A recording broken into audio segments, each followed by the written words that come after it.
Good morning, everyone. This is special video. We're going to review Ghaleon's video from Unibet. And good morning, Mr. Ghaleon. And I just saw that I have my PokerStars graph on the background, so I'm going to remove that one. All right. It's session on Unibet.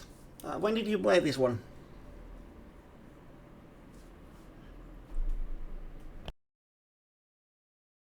Do you remember the hands? Or some of them? So if we have any information on the opponents. Alright. Let's get started and let's post the video as soon as we have something going on. And there we have pocket aces and opponent folds heads up. Do you often play heads up on Unibet tables?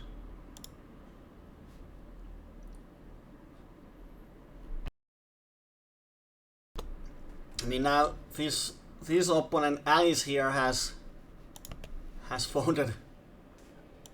I don't know how many buttons he has folded in a straight, but and you're folding buttons.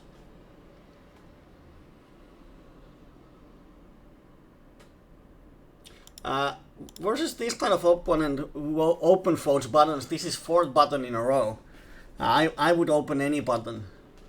But you can even see if he just snap folds to min opens, you can open any crappy hand, 2 BBs or something. But that's definitely too tight. I don't know how many hands he has folded now.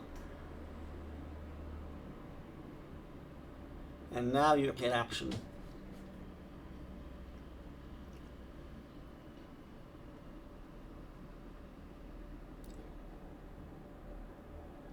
Very often when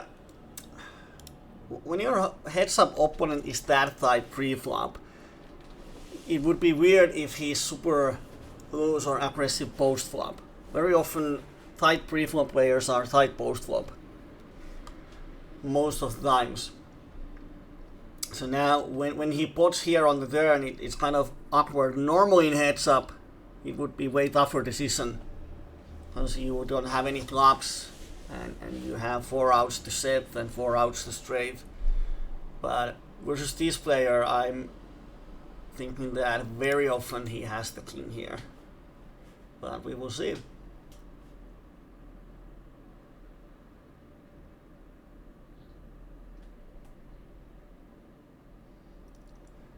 Did you play versus this player before, or is this the first time?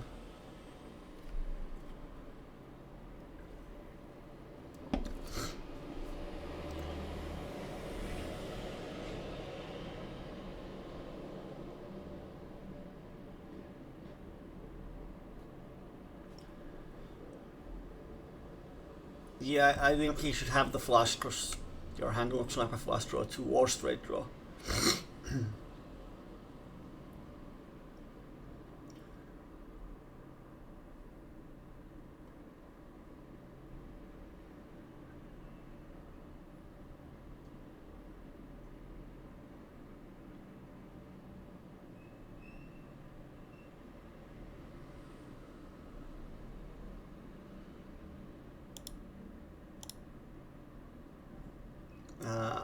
You have the bottom full house on the top right. So yeah, you can go, like, you have 2 options here, raise or call. And we actually talked about this on the stream yesterday. It's very open and dependable. Because you can easily find reasoning for both. And then stack sizes matter too. Like, if opponent is shorter, then raise is easier, because then you can just, if he calls, you just shove any turn and he will have a jack X most of the time instead of full house. But when you're deep, it makes it more problematic and in position, out of position. If you just call, then you're pretty much making a call down. Because your hand doesn't improve, you have 1 out. or then if he goes very passive, you can squeeze one more bet. So it's more about how often the opponent barrels, how wide he calls your raises.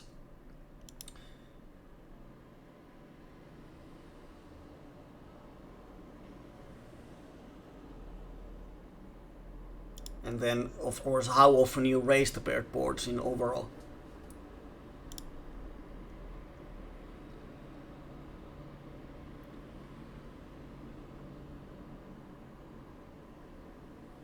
And one thing is, if the opponent is kind of thinking player, then if you float those paired flops, then you need to sometimes float them with made hands too, and then those hands are pretty good candidates.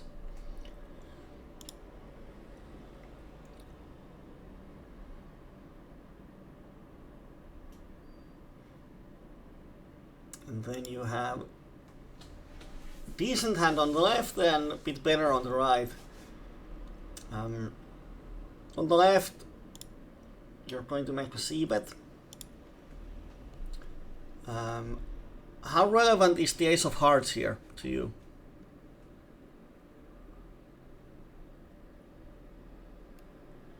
If this was the ace of spades, would you bet?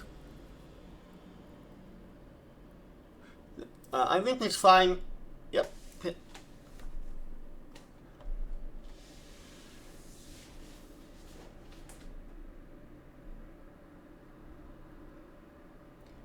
Yeah, if you can raise, you're not folding a lot of equity. And then with the ace of hearts, if the heart comes and it's blank, there aren't that many super blanks. There's like king of hearts and two of hearts, three of hearts. But if any of those come, then you can easily barrel. And on the right, half a pot bet.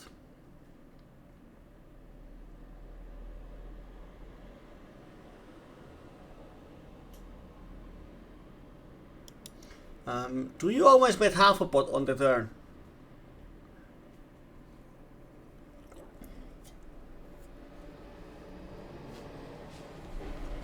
Yep.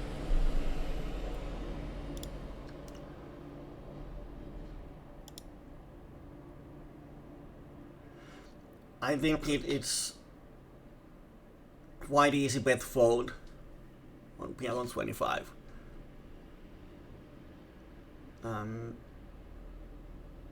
If he had ace queen, I think he would bet a decent amount of times, or he might go for check raise.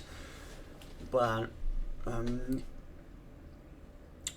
you're blocking the straight draw. Well, you're also blocking the kings. He could have a worse queen. He could make a hero call. It's just the sizing. He shouldn't have a strong hand that can call you. The queen X is the only strong hand he can call you with if you bet big.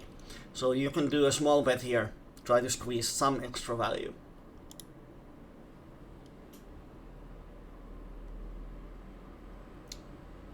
Half a pot, or one thing that... Did he call the river? No, you checked. I wonder that was a hero call.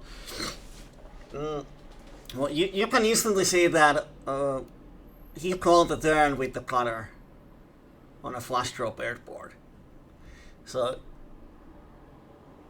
yeah, but, well, double cutter. But still, or calling the flop with the cut shot and backdoor flush draw. I think if you use color codes or notes, you can make a note that he's probably better customer than average opponent.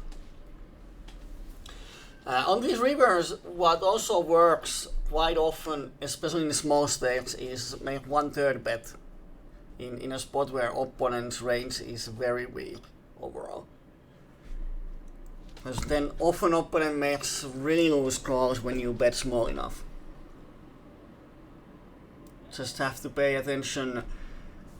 Don't do it versus good players who might start to raise you if they see that your small bet is often weekend. But with ace queen is pretty much the same hand strength here versus his range. So even with ace queen, I would bet really small on the river and try to get a hero call.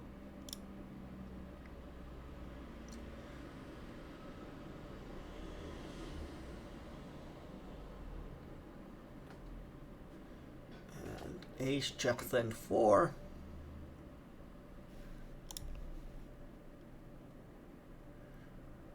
And decent flop. What do you think about here?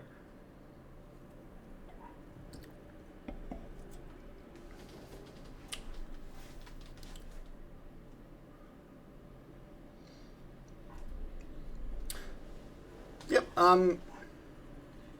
I haven't paid too much attention to that player before this one, how he plays pre-flop or post-flop, but according to that last hand, I would categorize him more as a calling station type of player. So if he goes big here, c-betting, then very often it means that he has a strong hand. I wouldn't raise this player until I get a bit more info. But now when he checks, definitely can bet. We've seen that he calls with pretty wide range. And he just check folds.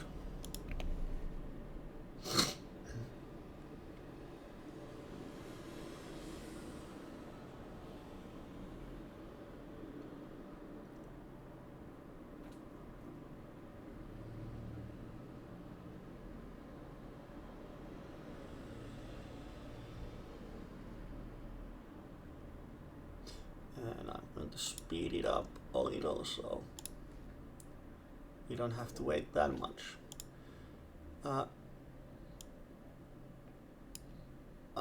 I'm not that technological. Pair, middle pair, and weak flush draw and opponent bets.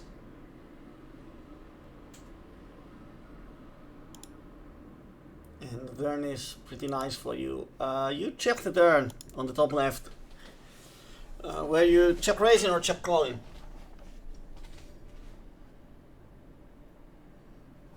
Well, you have to pick one now.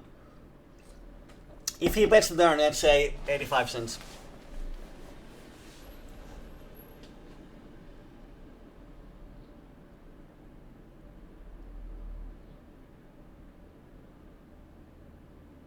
I would just call.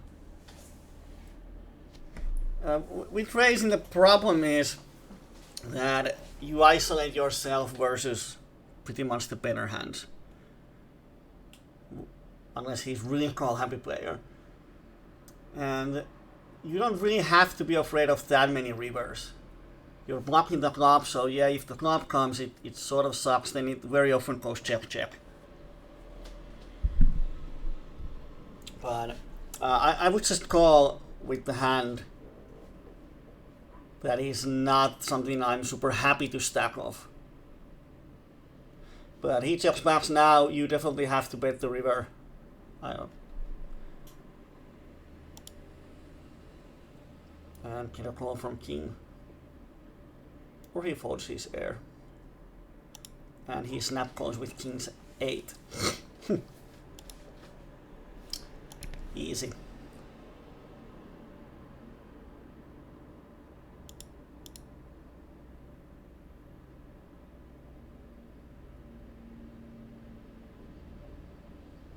Yeah, but the thing is that should he bet the flop with that hand?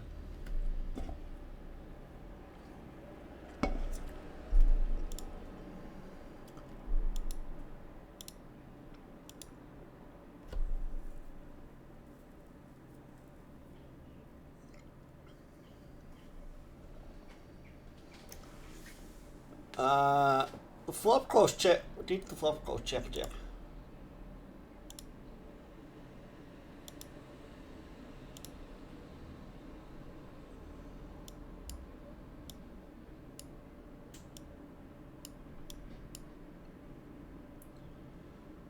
Oh, it's blind versus blind. It's a spot where I wouldn't see bet. When opponent he's shorty, most likely he's not very balanced, and versus those one-dimensional players, this is not the flop where you have the fold equity. Queen then 6 with hearts, you have just a double cutter. Thing is that he's not folding. I think if he's calling anything that hits the board, he's going to call 80% of times or something. when I'm done these on poker choose. So when you bet, he's going to call you. And this is not the hand I would want to bloat the pot, because the turn kind of sucks. 9 is not the clean out, so you have 3 jacks as really good outs. So I would just check this flop and see if we see the turn or not. Kind of being unbalanced, or more unbalanced, because the opponent is calling way too much here. And now you have 6 outs to improve a lot. I don't think that's enough to call here.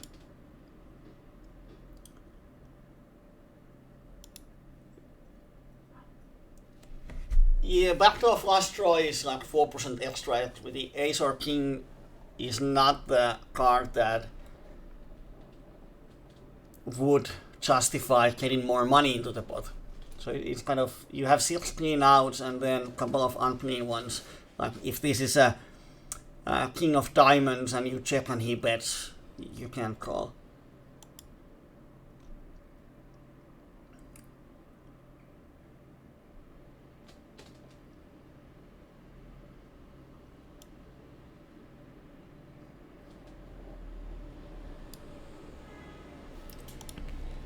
Let's see, we have on the left and on the right.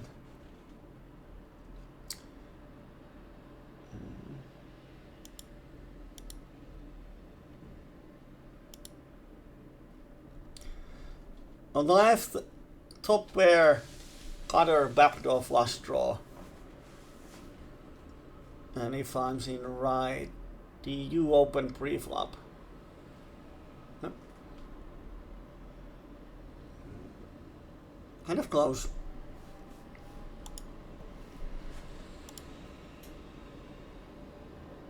Heads up, I would bet, but 3-way you have to be a bit more cautious.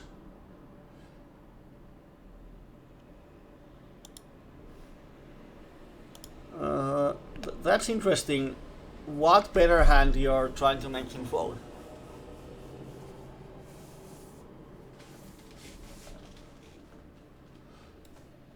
That's a precision bluff. If he has an ace, which he checks, swap and turn, he's not folding it, probably. If he has a queen,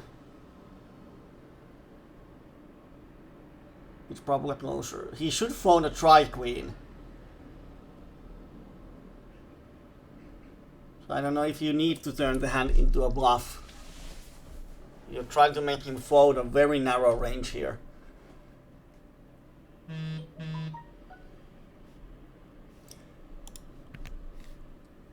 Not sure if check raise would be better.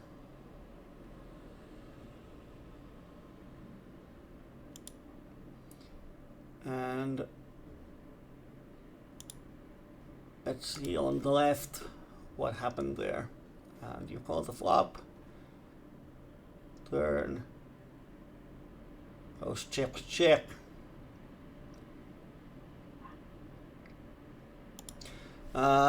Let's assume that you would have a 10 high flush. What would you do here?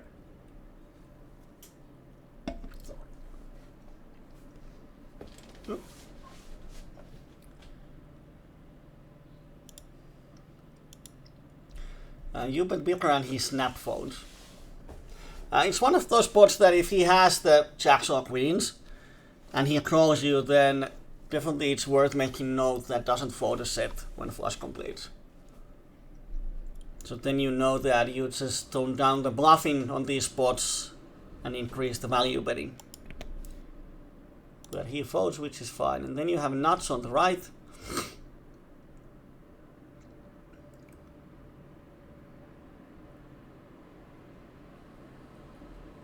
And no action.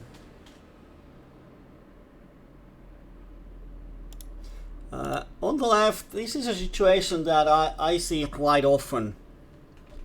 People doing calling out of position with sort of naked flush draw.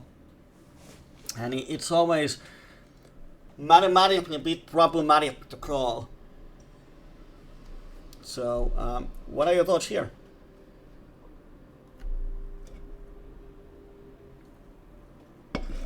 we think it in, yeah, if we,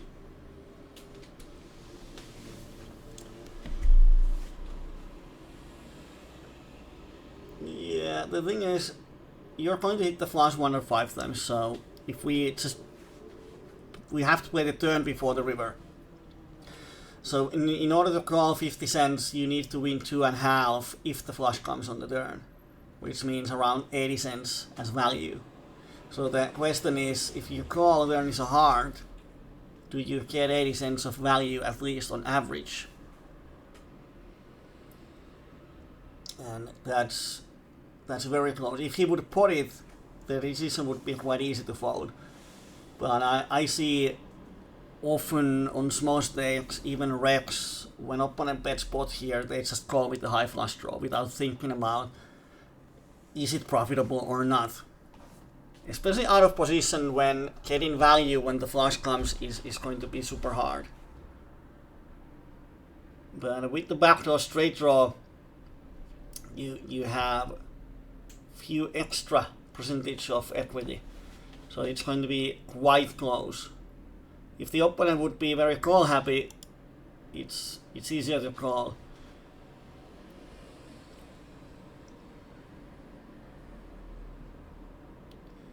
And on the right, you bet the ace high.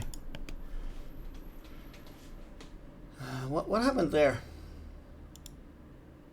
Did he open pre-flop? Yes. No. Yes. No.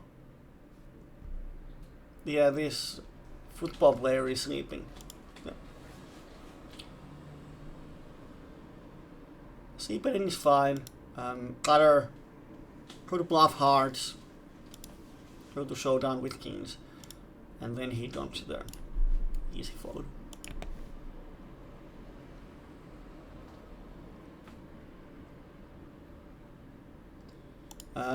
Did you cold call here on the button?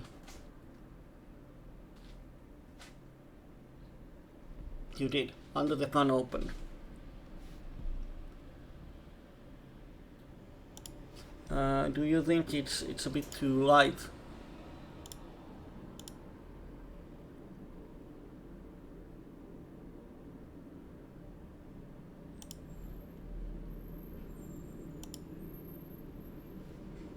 I'm talking about pre-flop.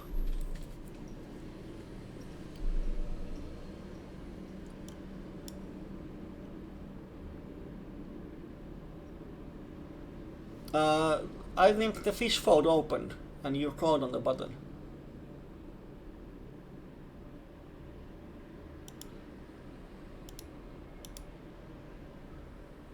Yeah.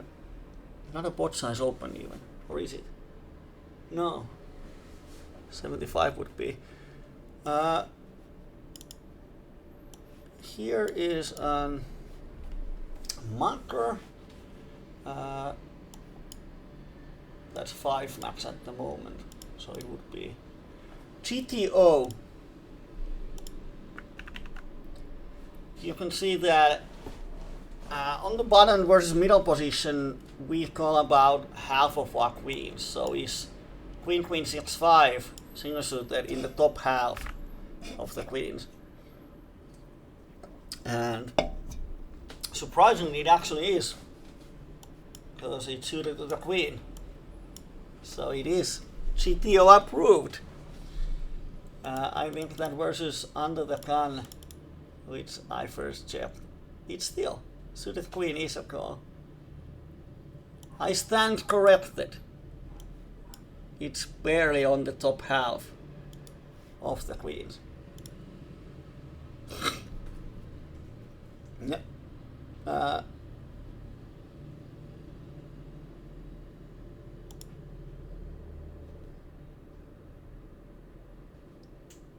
think you're calling pre-flop. What's going on in here? Oh, you folded. I thought you called.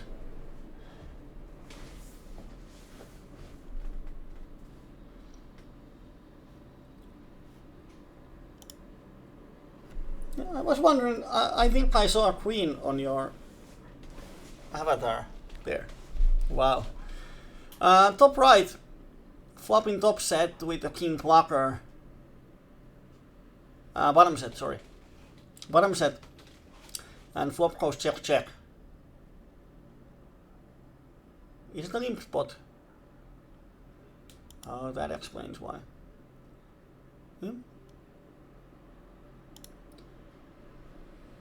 And versus this player, I think it's fine.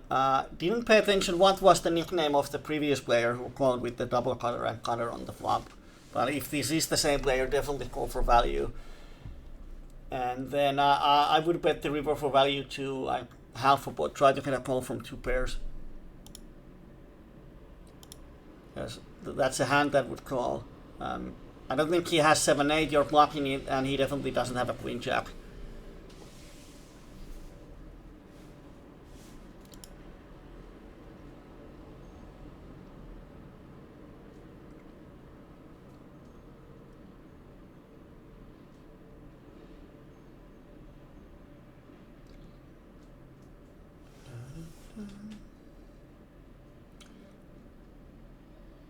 Limp spot on top right.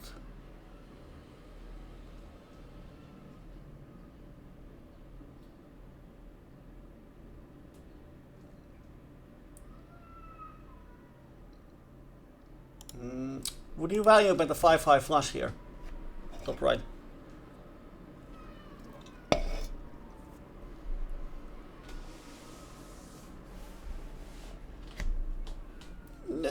These are kind of spots where I would say that average PLO25 players are heavily under bluffing 3 ways. Most opponents never bluff here, which then means that if they don't bluff, we don't need to have a bluff catchers. But without any info, I think 5-5 flush is definitely check and then see what happens. And then our Mr. Passive pots the river.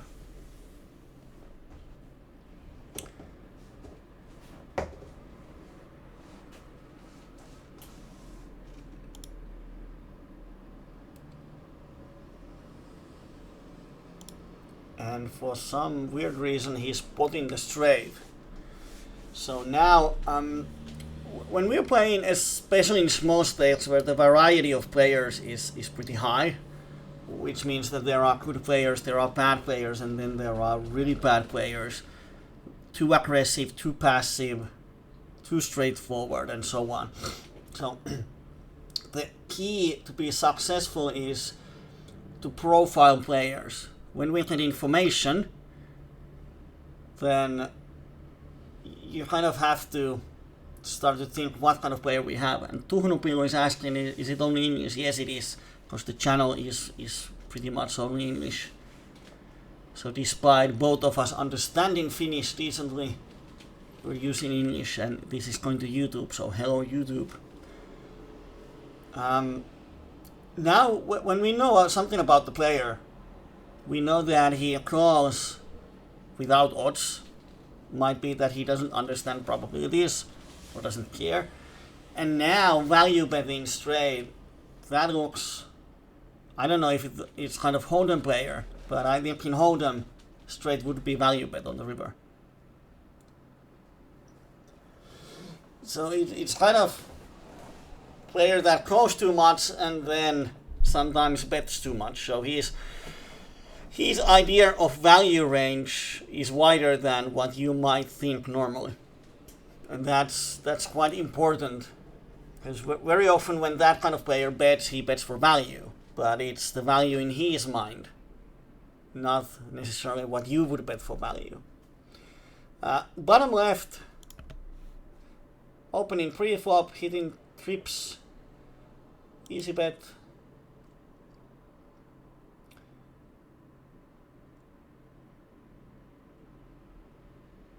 And then annoying turn, and he gives a free river.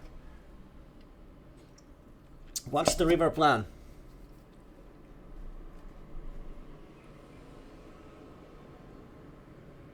Yeah, if you bet, there's the only hand that gives you value is 9x, and 9x that doesn't connect with Jack 5 or 8 is really rare.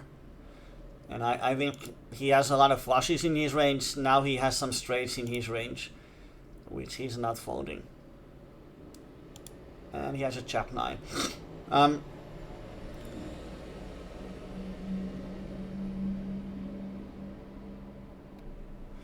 It's really hard when you give him a range on the flop. It's really hard to find a hand that would call you. You're blocking kings. If he has jacks, he has it. He wouldn't probably call with naked tens. It's really hard to find a hand that would call you, that you beat, even for small bet. And now when he bets, I've seen some players just call here because they have trips without thinking. But in order to make if you call it a bluff catch, and it's important to think, does he have natural bluffs, which means that does he have hands in his range that are easy to bluff here? And I can't find any when I'm trying to think now what would be a bluffing hand for him that he calls the flop and bluffs the river. I mean, naked jack then, but even then he has the jack. No reason to turn it into a bluff. And on the flop he has flush draws, straight draws, trips, full houses, overpairs, and none of those should bluff the river. So it should be quite easy fold.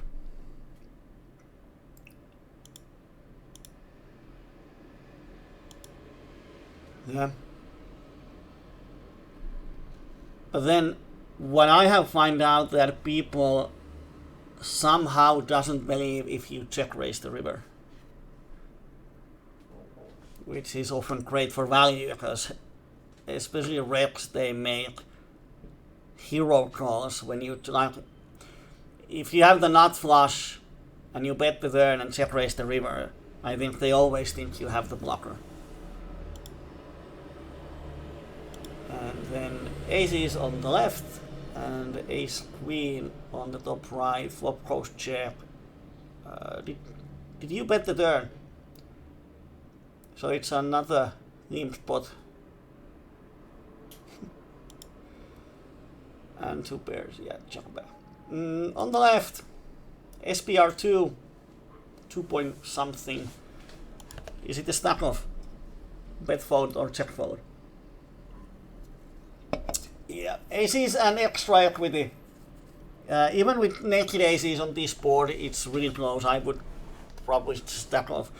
But when you have the extra equity as a cut shot, then definitely.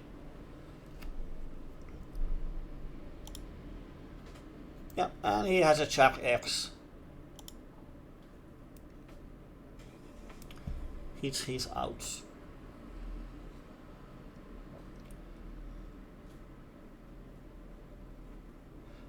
Lots of limpers. Is it common in Unibet?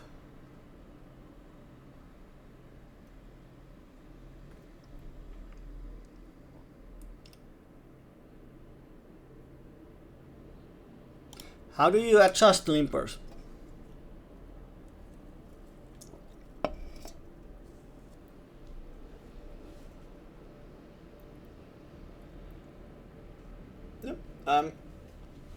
Yeah, here.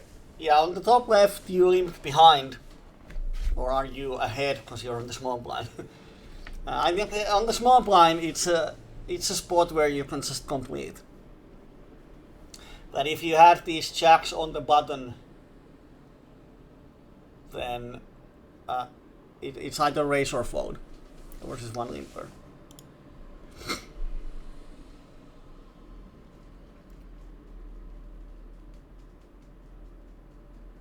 Wow, clever min bet on the top left.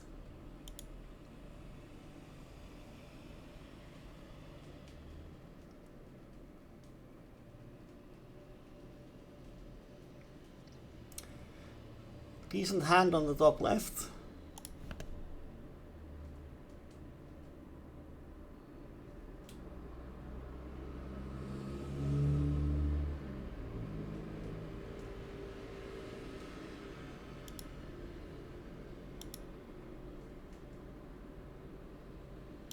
I don't mind 3-betting that. It's a damn strong hand. And we can check what Mr. Solver says. It's versus middle position. So ace king 9-8.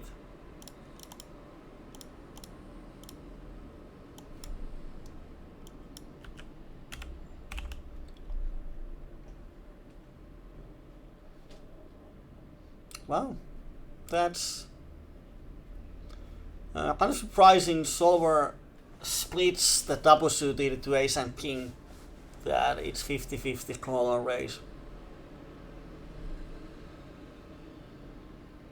And then some suited ace kings. Well, yeah, kind of surprised that it's...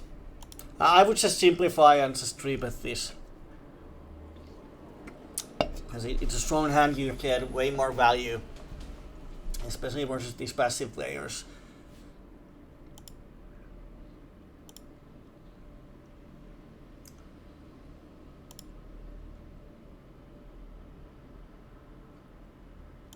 Yeah, and you would be quite happy to see the turn. There's quite many outs that helps you. Any club, any diamond, any ace, any king. If board pairs, you could even put bluff. So it's a nice spot to check back.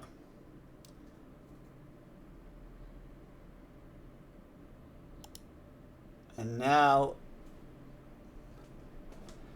the question is, do you want to bluff the turn or not?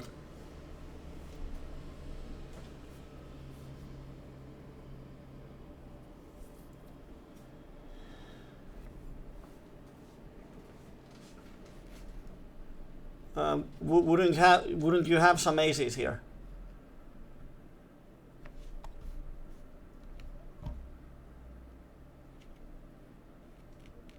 Does Alice know that?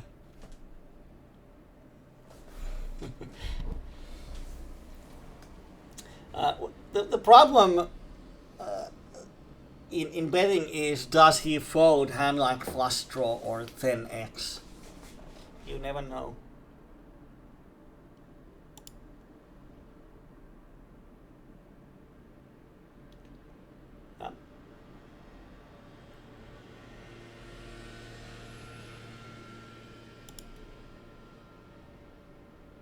When you bet half a pot on the turn, you leave yourself decent sized bet for the river. The thing is, if you had bet bigger on the turn, now you would have less than half a pot, which kind of sucks for fold equity. Shoving is fine. And snap fold.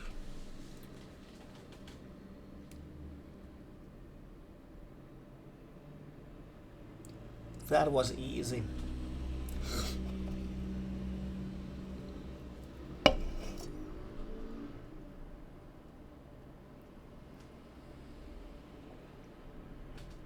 Then on the top left, King Jack then 7.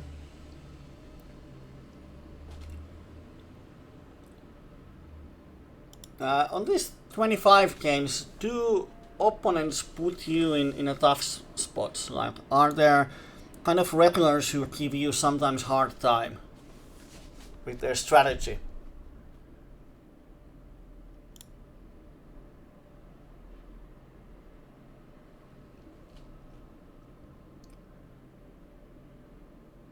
Yeah. Sometimes if someone is just too aggressive, it's not that kind of problematic. It's definitely, you have to think when do we stack off and when we don't. But then those kind of more balanced reps where you know that, okay, their river potting range, they have some balance with blockers and values and so on. So those are the players that often put you in a tough decisions because you're not sure if my strategy is good versus their strategy.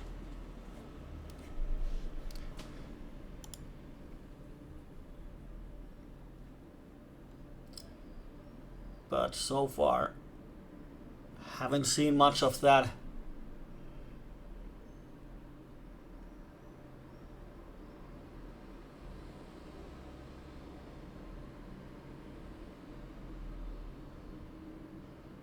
Yeah.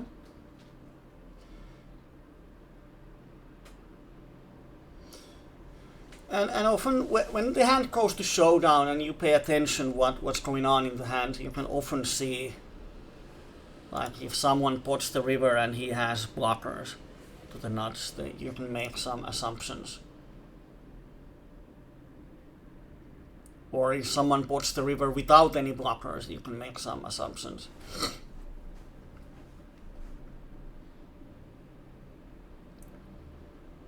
And waiting for the hand.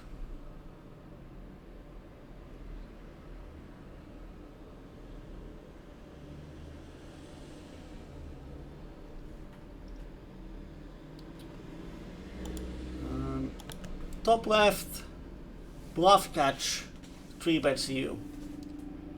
And you call, you flop bottom 2 pairs. What's the plan if he bets big?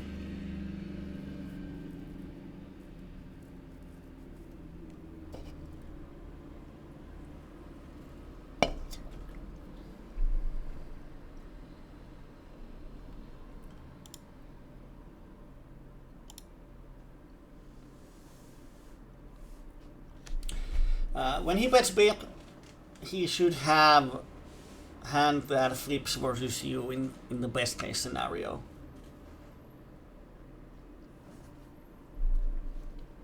And you might be throwing the 4 outers. But he checks, and you check back, and then he insta checks the turns. Would you bet now? And when he insta checks, I would be really surprised if he has a queen then. You bet only half a pot on the turn.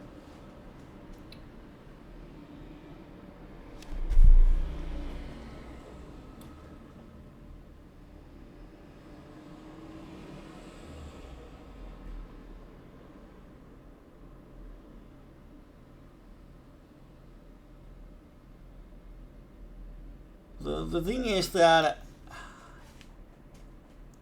if we don't think about being balanced here, I would prefer bigger bet. Even with bluffs, I would prefer bigger bets, because half a pot is kind of, if he has the flush draw, you give him pretty good odds, and if he has a flush draw and cutter, you just give him the odds to call.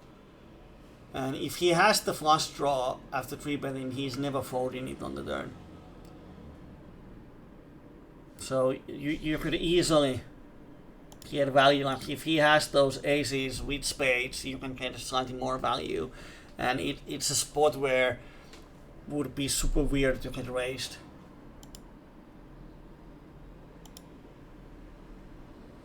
And then, well, he has the king. Weird hand. That's really weird hand to 3-bet. So, I haven't seen you making any notes here. Do you often make notes when you play? Oh, you can. Well, and you can color code. Oh, that sucks. Often playing 4 tables. It's hard to remember everything, but that 3-bet is very loose. That's yeah. Ace King 7-4 is horrible 3-bet.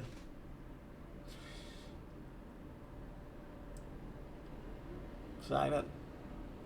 We don't know the reason for that. Either he's aggressive or he's a hold'em player. 3-bet in Ace King.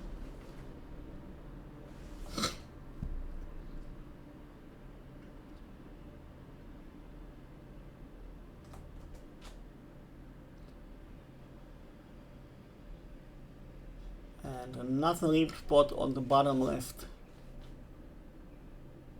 Missing the flop. On the bottom right, you hit top and bottom 2 pairs. If let's say the shorty bets and the master Masferdits folds, how do you play versus the shorty?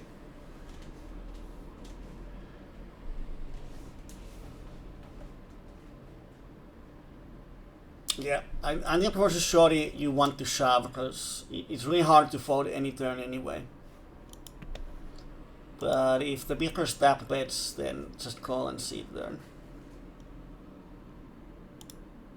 On the top left, you open king jack 9, flop in the king high flush draw, ace high board bet is reasonable, and he calls, and then on the turn, you pick up few outs.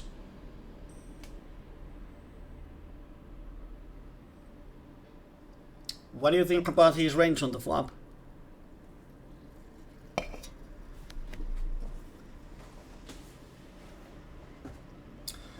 The problem in that is that ace is not folding, and you're not beating an ace. Straight.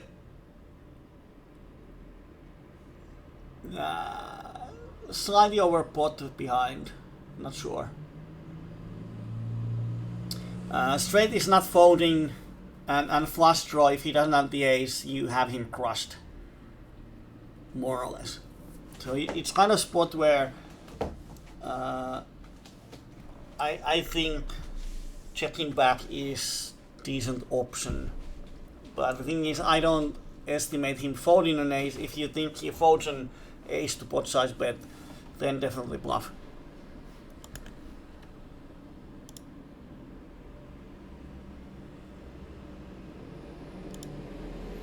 He has two pairs that he's never folding.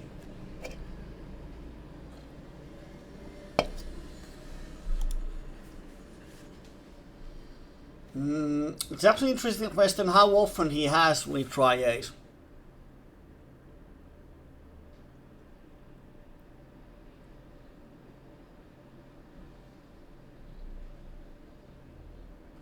Yeah, but if he has ace and then three other cards, how often the three other cards miss completely spades 8, 7, and 5?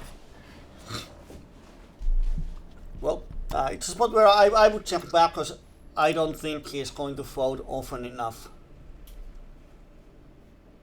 instead of stacking off, and you don't have over 50% equity versus his range.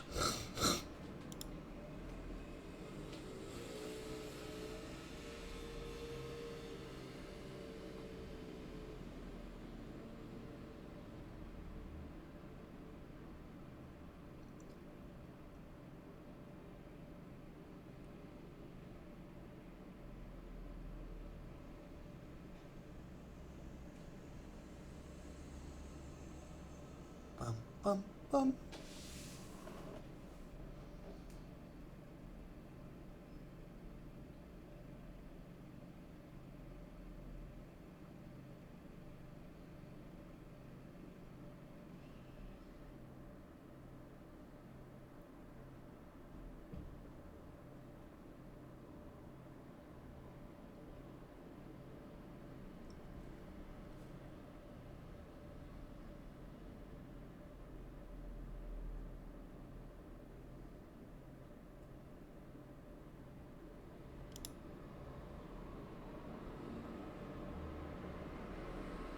On the top left, that's, or how close the decision is to fold the ace 8 for 3 double suited.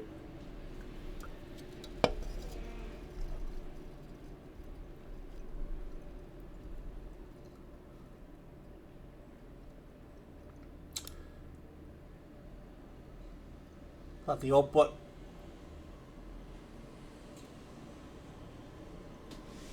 Yeah, then it sucks.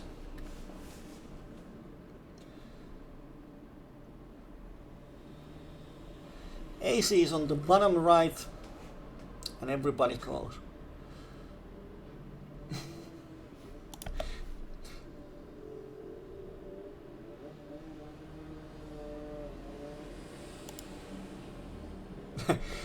The question is, does Joy Boy have a folding range here? And everybody knows. You flop the top 2, and there's only one deeper stack. Yeah.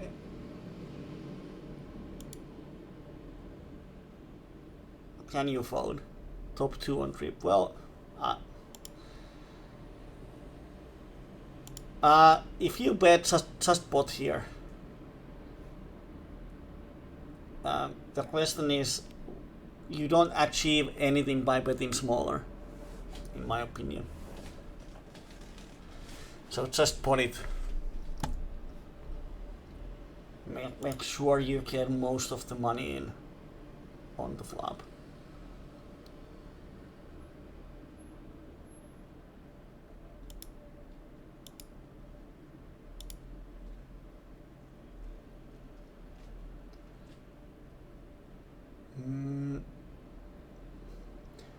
I think on the top left you can ISO raise this very fish player, even with that hand. I would definitely ISO raise it. Then if you see that people start to call behind, you might think again, but he's limping, I don't know if it's VPIP 100 here on the top left, but very close. He's been limping a lot, so just isolate him should be really profitable with all kinds of hands that can hit good enough to value bet.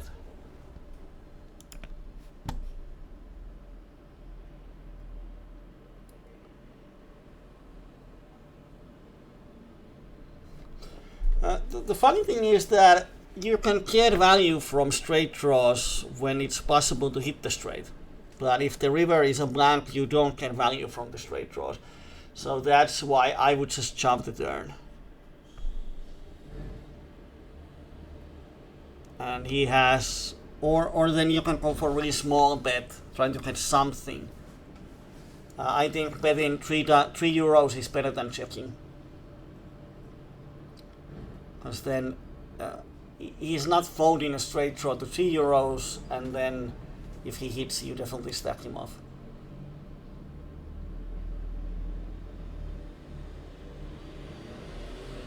But I think shoving is fine. It's weird that he calls the flop and then folds the turn to your 3-betting range.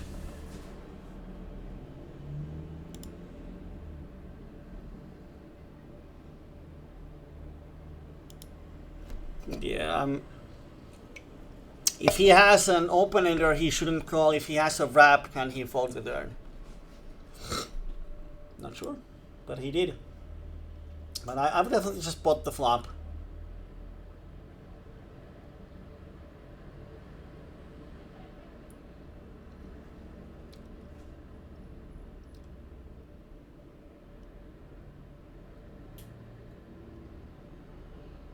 No.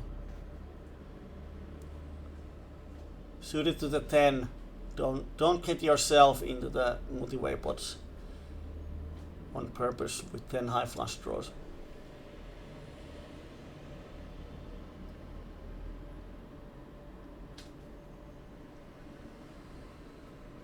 We should have a pretty tight range entering those multi-way pots where there's open and call.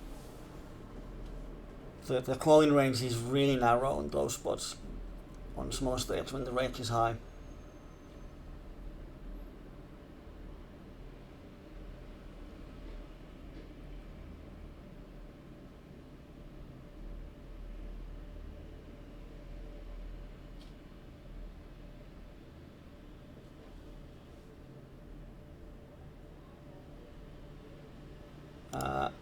Were you thinking about calling on the top left? Don't. One of those, if it's suited to the queen or even double suited, then definitely. But once again, suited to the 9, don't get into those multi-way spots. It's probably going to cause you more harm than good.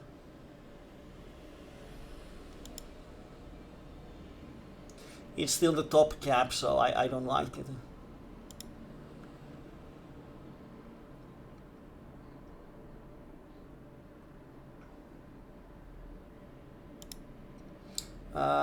On the bottom left, I'm trying to figure out. So the cutoff limped and the small blind completed. So weird action. I'm not used to this kind of action. Would there be any merit to open the hand versus limpers?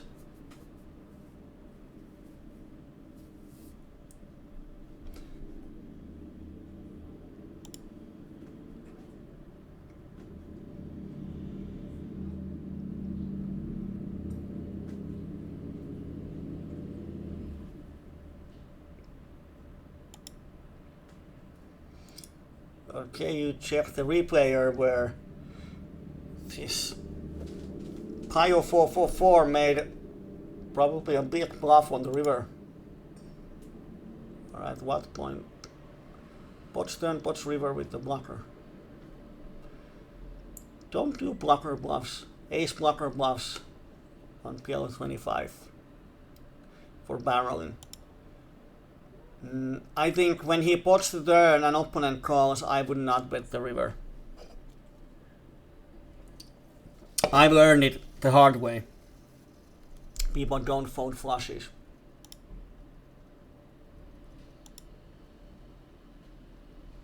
No, they won't. When they call the turn, when you pot it, it's just, well, pretty much most of the people have to do it often enough to find out that people are calling with flushes way too often.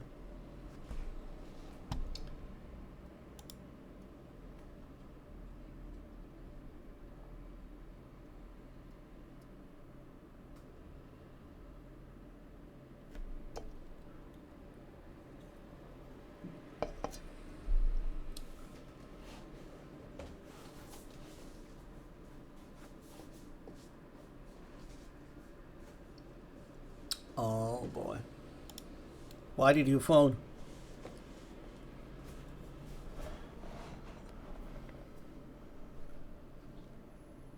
Yeah, it's a blocker or not flush, but when he bets a turn, it's a blocker or not flush. And you think the acro would bet then blocker turn and fold the river.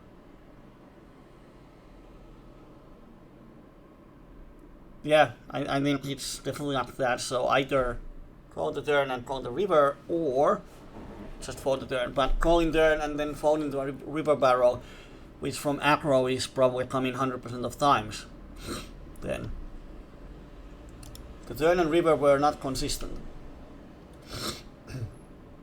And I wouldn't fold turn nuts versus acro.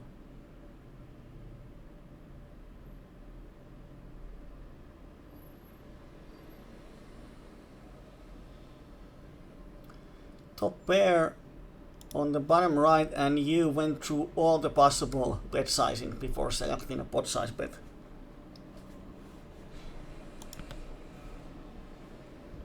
Yeah, it's SPR 1 point something, so yeah, easy stack off. And even easier.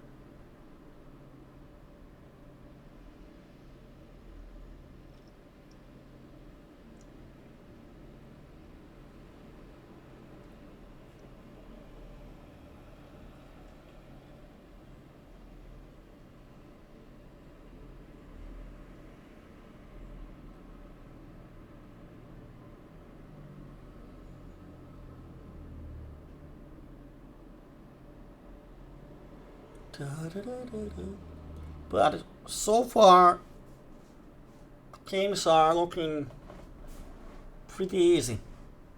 Is this normal Unibet poker, what we've seen?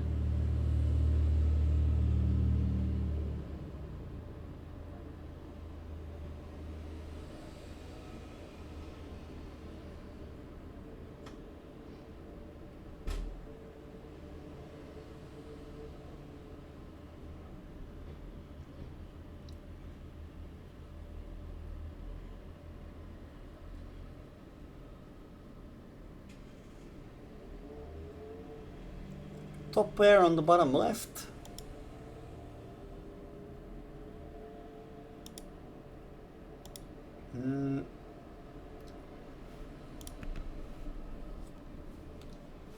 I think betting is fine. With the queen of spade blocker, it increases the fold equity around 4% per opponent.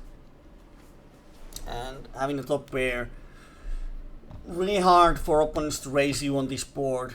And if they do, it's easy fold. I think betting is fine to protect the king high or the top pair. And then just, I would check the turn and go to showdown. And weird pot, but what can you do?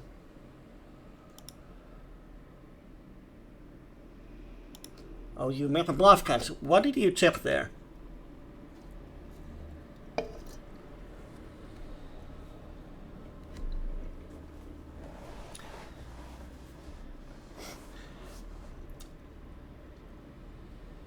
I'm thinking about that. His river pot is I don't know if it's horrible, but close to one. But then he managed to lose the hand, even put in the river. And I think your bluff catch is also kind of very loose.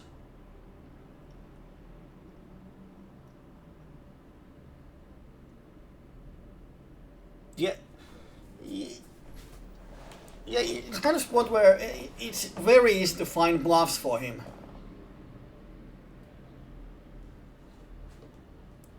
And then you have the Queen of Spades, which sort of blocks slightly his bluffing range. It's, you bet the flop, check the turn. Yeah. Especially now when you know that opponent is capable, or I don't know if that's a bluff or value bet.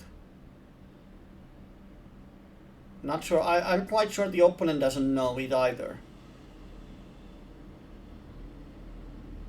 That's a really weird river pot. I would think the river pot has to be very polarized. And pot in the river looks like a value bet, which it actually was. It's just value betting with the worst hand. That's the thing. So to be honest, I don't know whether your bluff catch is good when he makes a quick pot bet. This time your value hand was stronger than his value hand. But I would expect to see that his potting range is actually beating you way too often here. So it's one of those spots we actually talked about earlier, that the opponent's value range is different what you think it should be. As a bluff, it doesn't make any sense. As a bluff, it's even worse than as a value bet. So it might be that, I don't know how many of these are Hold'em players, but that looks like, I don't know, Hold'em player value betting king jack, but that's super weird hand. But good example that their definition of a strong hand is different than yours or mine.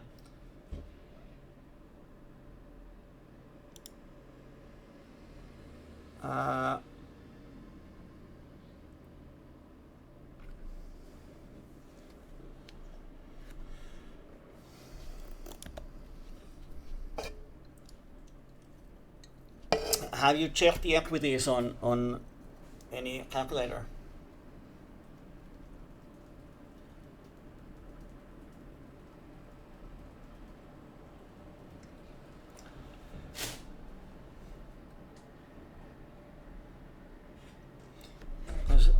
There's going to be a side pot where you are the underdog, and then for the main pot it's break even. So I don't think the 375 invested is enough to gamble here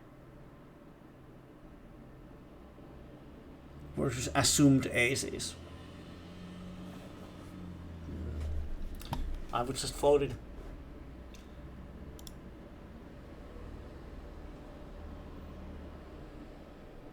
I mean, it would be different if Alice had 21 euros.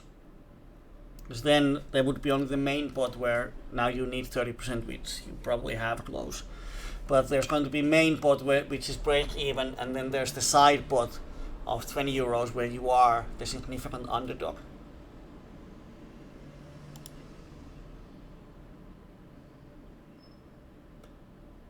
And your flush draws are alive, so good for you. Can you hit the river?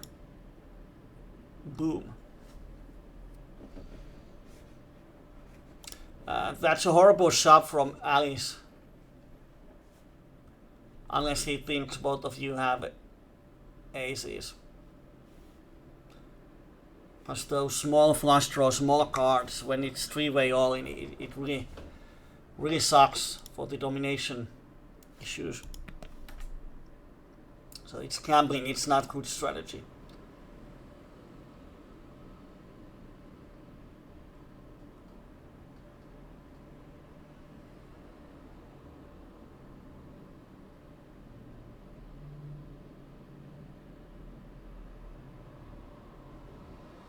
But it's kind of spot that you can just use like Equilamp or Oracle and just calculate your equity for the main pot and then for the side pot.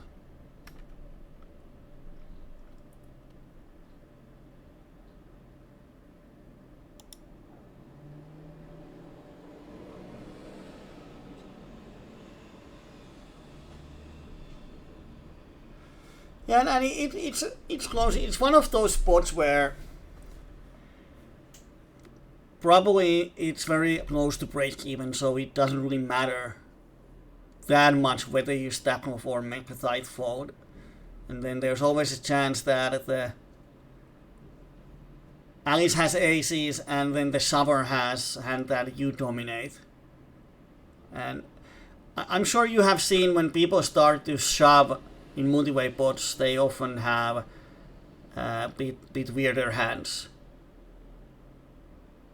Yeah, and as Bioenergy says that sometimes people do weird hands. Like I was playing yesterday evening on the stars on PLO25 Zoom, which is a way tighter than this one, and there was a four-way all-in, 100 pips deep, and no one had aces. So yeah, there's a really high chance that their range is something else. Like here, I don't know, but somehow Sovereign is, well, it's probably all in on the flop already. But yeah, there's very high chance that the 4-bettor doesn't, or the 5-bettor doesn't even have aces. So that merits of, in the worst case scenario, it's break even or slightly marginally losing, and the best case scenario, it's profitable. So yeah, it's a good point then. It's good to remember that make hero folds when you are very sure what opponent has. Because it would suck to fold that double suited ace king queen there, and then opponent is showing some garbage jack 7-3.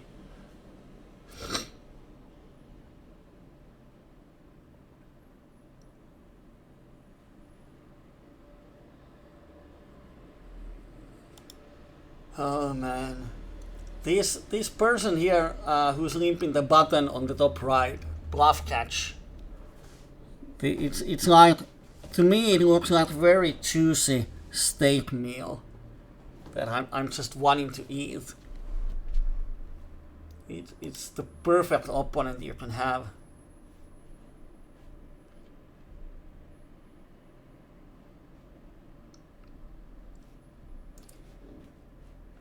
Bottom right, top set cutter, and you check the flop. Do you know something about the opponent? Is the flop check standard?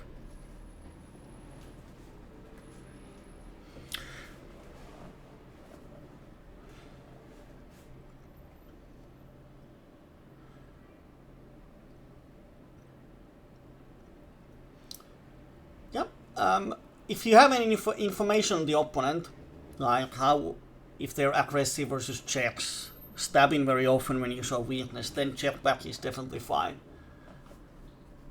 As the board is rainbow. And now he pots the turn, and of course you have to call. And checks river. That's weird.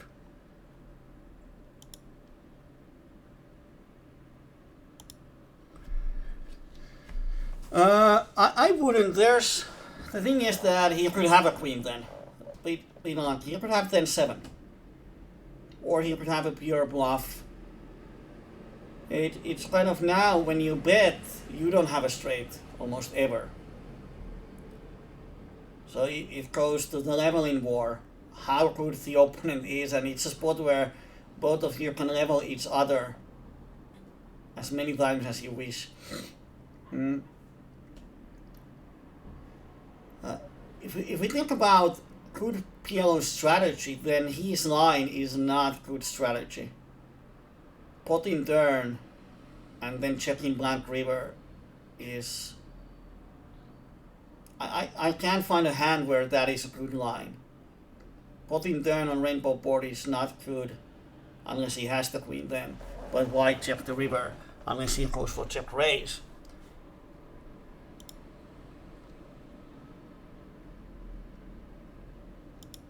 And he snap fold.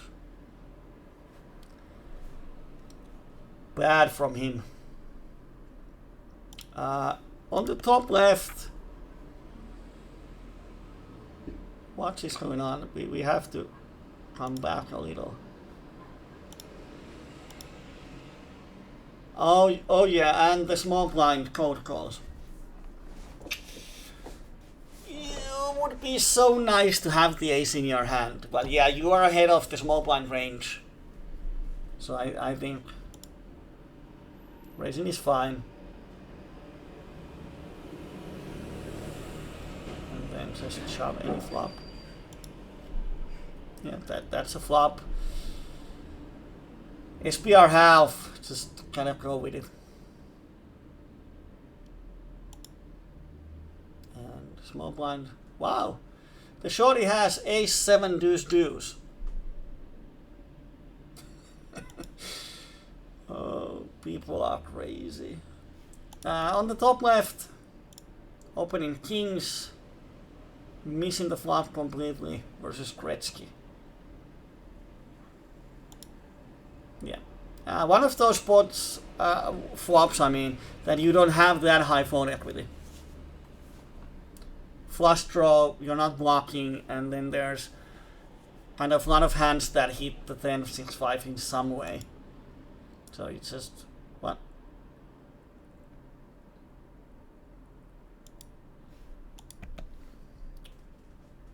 I think it's fine.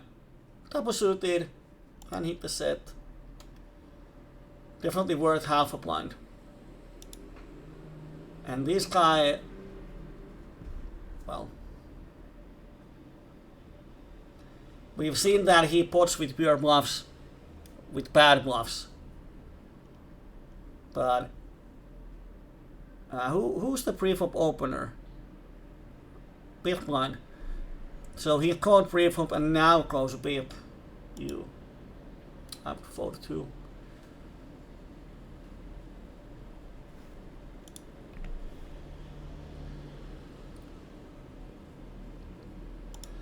On the top right, another limp spot. Oh man. Did the flop go check check? Yes, it did. You want to get value from him. Mr. Bluff Catch who limps buttons, you don't want to balance anything versus him. Oh, sorry. Why did I see that he was in the hand? So kind of limped. I would still bet the flop. Same thing, if someone limps the cutoff, you don't have to be balanced. You don't have to balance your checking range versus those players. Because they never exploit you. And just go for value versus those limpers. You hit the trips with the flush draw, you go for value. Should be that easy. I mean, you check. I don't think he goes aggressive versus your check because he's a limper. So he checks back if he doesn't hit the board. And then you miss a lot of value in case he has a hand.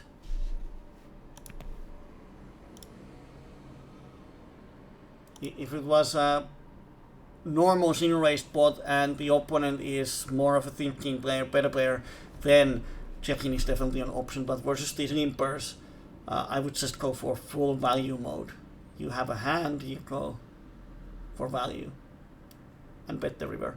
Oh, no. Yes. And he calls you with a 9. Wow. Are you still there? Okay.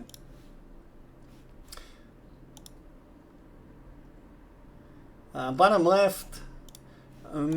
Have you tried betting 1/3 in these spots? It's definitely worth checking if it works, especially on the rainbow boards, paired rainbow ones. When you have two backdoors, but if 1/3 works, then it's definitely an option you can start to use versus not so good players, where just bluff with 1/3 and then with queens or quads bet 1/3 if you want to bet. But it works surprisingly well versus people who just fold when they miss the flop.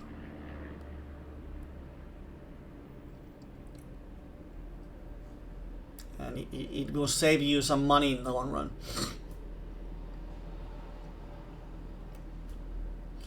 And same spot on the bottom left, but the other way around.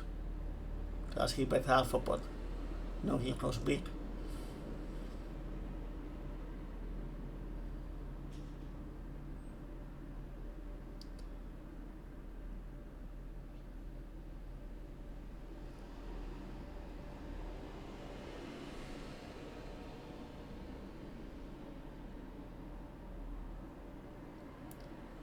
And on the top left, queens and sevens, do we see the flop? Oh, Alice is in every table.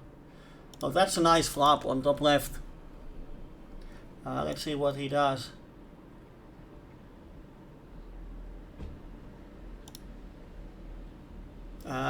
Meanwhile, on the bottom left, you make a bluff catch on the river.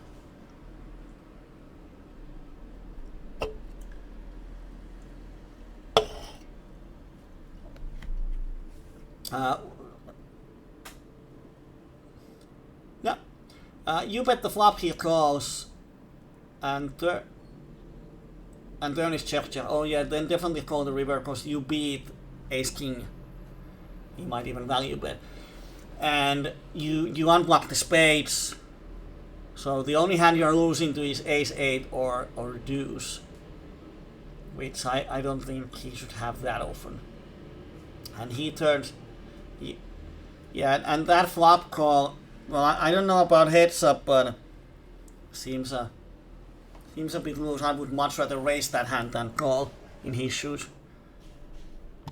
Because calling with that 8 really sucks. Your hand never improves and there's only bad cards for you.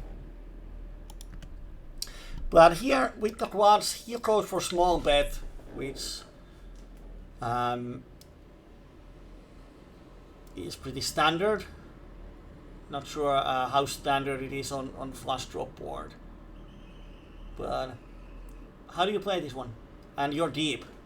40 you're deep.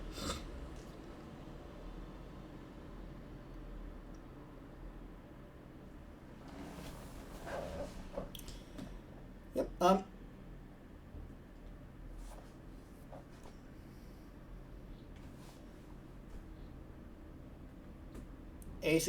Aces with clubs. I would say that he has 3 kinds of hands. One is total air, which if you call, you shouldn't get any value anyway. Second part of his hands is weak made hands like tri-aces, which is you might squeeze half a pot on the river if the board runs really dry. And the third category is a 4 or aces with clubs type of hands that you could stack him off if you raise a little. And when you're this deep, if you call, then the board would be 870, so it would be SPR 5. It's really hard to stack him off, because if you raise at any point, it looks really strong. So in order to stack him off without looking really strong, I would make a small raise here. You don't have to go big, but let's say you make a 3x raise. 5.1. Can he fold? And I've seen people call even with try aces, because when you raise small, they don't want to look too weak.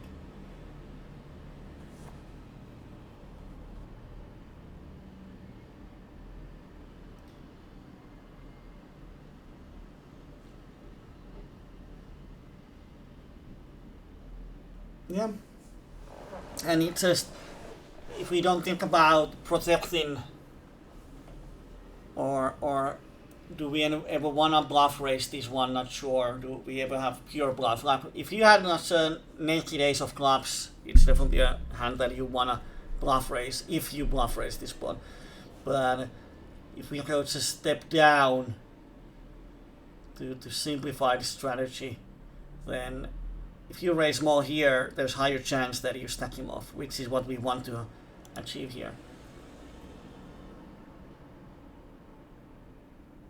And you clicked the wrong button. He should check here, unless he has, I mean, even with aces with clubs, should be a check. But he goes big, wow. Now we get interesting situation. Call or raise?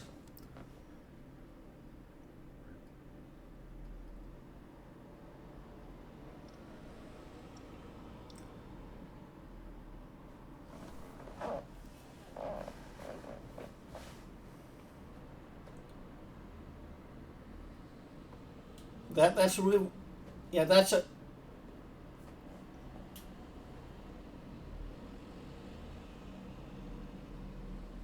that's a weird bet. But I think there's a really high chance that the bet is because he has a strong hand. It doesn't make sense to barrel with air when the only straight draw gets there. And if you call, then once again the pot is 21-22. So the problem is, let's say he has ace, 5-6 without the flush draw, and the flush comes on the river, you don't stack him off. So I think the raising here would make more sense than calling. Because this, yeah. Well, it doesn't matter. Whatever the river is, if he checks and you bet big, it looks super strong. It's just, if the river is a blank and he checks and you bet, he might think you have a missed flush draw, so that's definitely an option too. But there's 75% of rivers are either club diamond or something completing even more straight. So if this was a three of spades, so it doesn't open another flush draw, I think calling would make more sense, because then there are more blank turns, blank rivers, sorry. But you do get the one. Nice. And now just go big. I wouldn't put it, I would go for something like 17 euros to make it look like you're bluffing a missed flush draw. Yep. And he had the 5-6, so you got the blank river.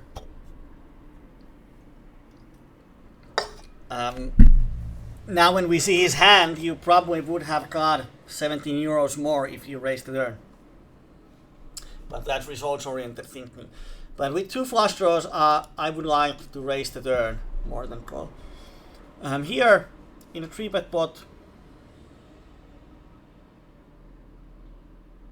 oh, it's heads up pot. How?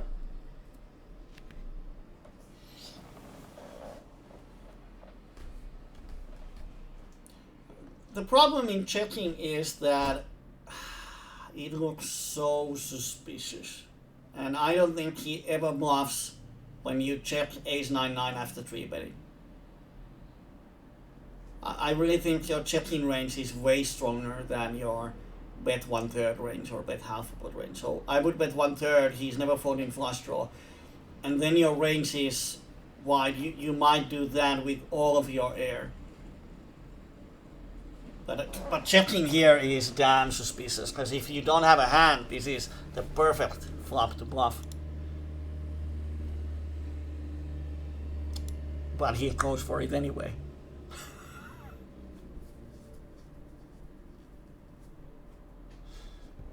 Yeah, on the top right.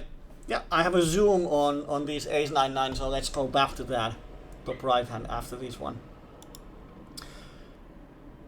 Wow. He does something he should never do.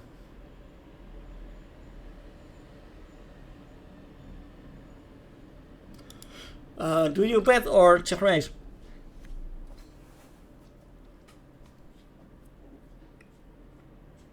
Yeah.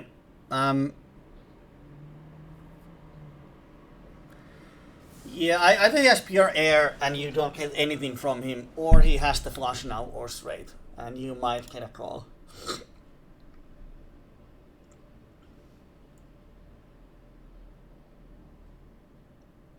But I don't like the flop check.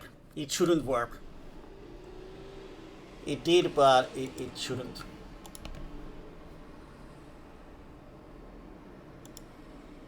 And let's go back to this. You open pre-flop. No, you are in the big blind. Is it that?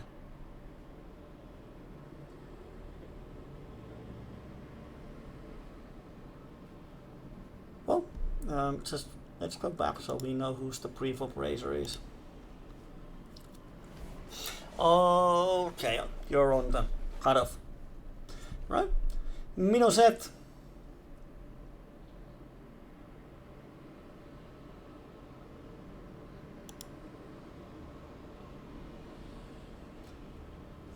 Is Button a tough player? Because then when he is not, he's kind of passive call happy. Then you can just go for value, because if he raises, it's pretty much the nuts or really strong hand.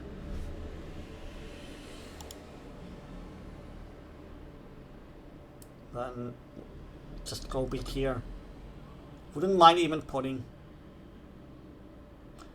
And you managed to get the blank run out on that board. Yep, just go for value.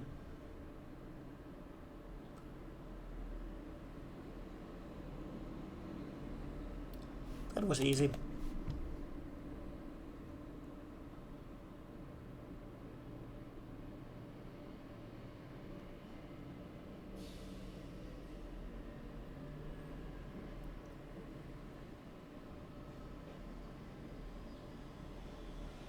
And pretty nice session. Plus 5 buy-ins in an hour.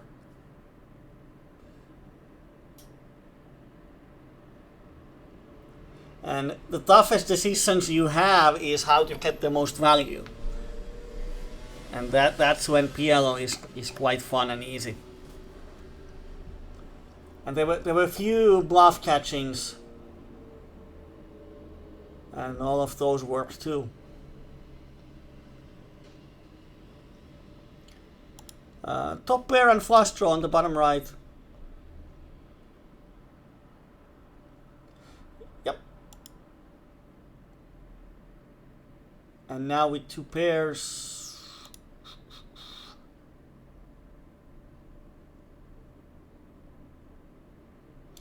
Yeah. It's kind of spot that folding would be quite weak after the flop goes checked. And raising doesn't make any sense either. And it's one of those spots that if he bluffs the turn, why not bluff the river? You have the 8 blocker too. Well, when opponents, the bluffs are one and done, it makes your life so much easier.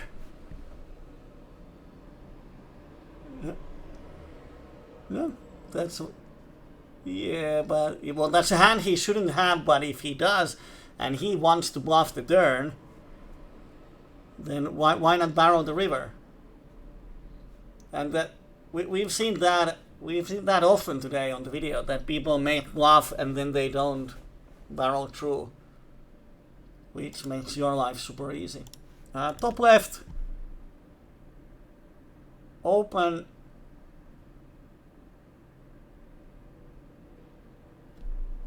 Yeah, out of position, I would just fold. We don't want to cold call 3-bets, but now we have position to 3-better. It's just the bluff catch.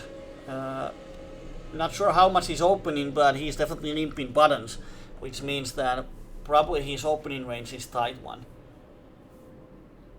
So I would fold due to that passive player decides to open. There's a chance he has aces, and whatever he has, he's kind of colliding with your hand. Is that pocket kings?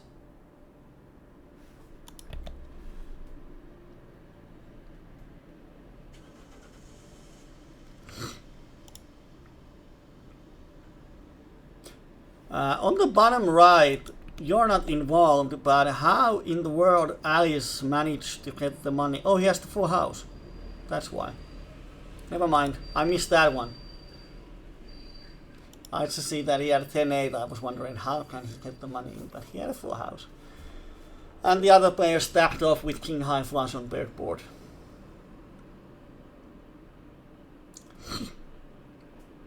And last few minutes.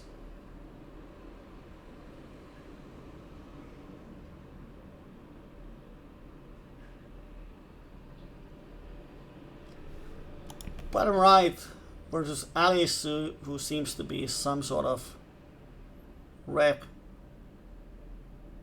who has some kind of understanding of the game. Bet the turn for sure.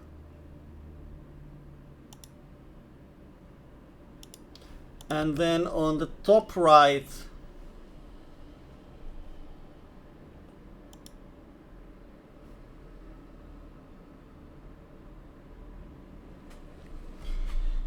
I wouldn't. You have 3 overcards, backdoor flush draw, backdoor straight draw. There's a lot of turns that help your hand. So then the question is how happy you would be to see the turn. And you would be quite happy. So it's use the position and check back.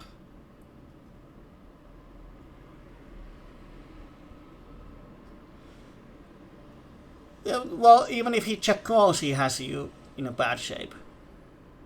So it's the more the turns help you, the more inclined you should be to check back with your air. And then when most of the turns doesn't really help you, then the more you could bluff. Because then seeing the turn doesn't achieve anything. But here, seeing the turn achieves anything. Any card over 8. Well, ace, but any card over 8 or diamond helps you. So on the top right, I'm still trying to figure out what happened pre-flop. You open and he calls. All right. Gretzky is deep, and then flush draw and cutter.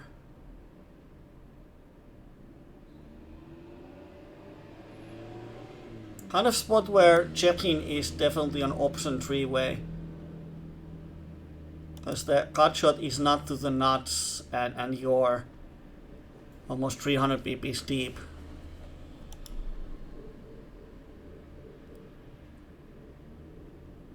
But yeah, if opponents are very passive, then you can definitely bet to make sure if you hit your hand, like if the heart comes, then you win the maximum. Now, good card to barrel, but you check on once Gretzky bets, then I think it's an easy fold.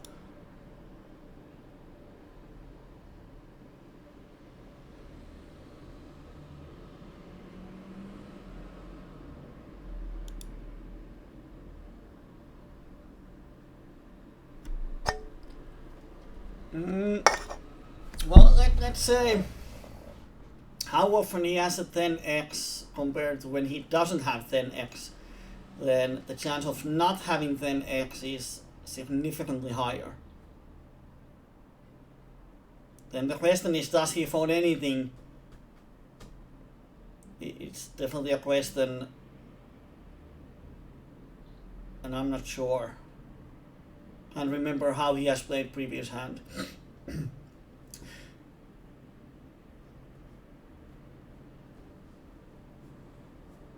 Yeah. Yeah, I think barreling versus players who can fold and folds more is better, and versus those a bit more call happier don't. Yeah, check folding is fine. Definitely when he bets, you want to fold. That looks really strong. And I haven't seen a question from Gretzky so far. At least I can't remember. Right. Now the video seems to stop. Yep. Session is over. What do you think? Was it a normal session, or were you running hot, or?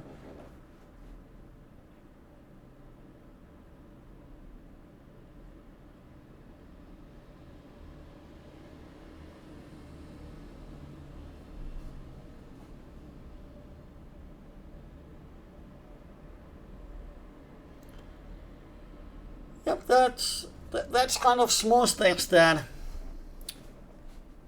I always thought that when opponents are one-dimensional, they're either pure aggressiveness or pure passiveness, then your life is quite easy.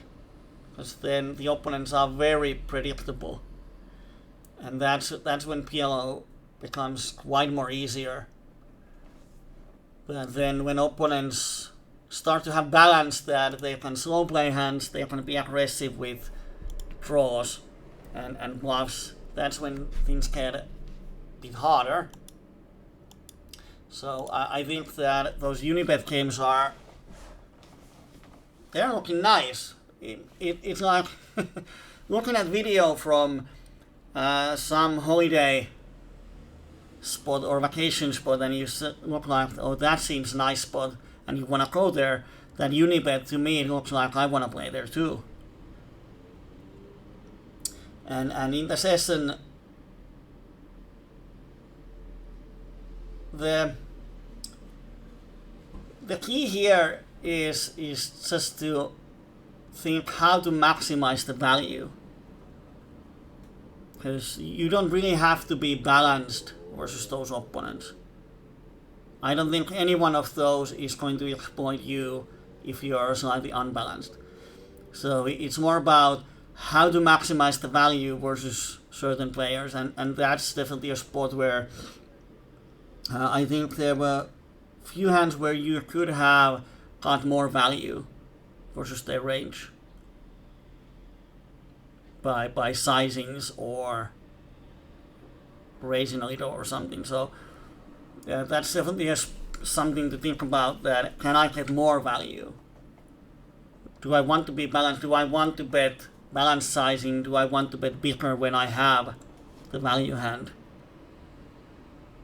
So kind of knowing when to be balanced with sizings and ranges, and when to just exploit opponent as much as you can.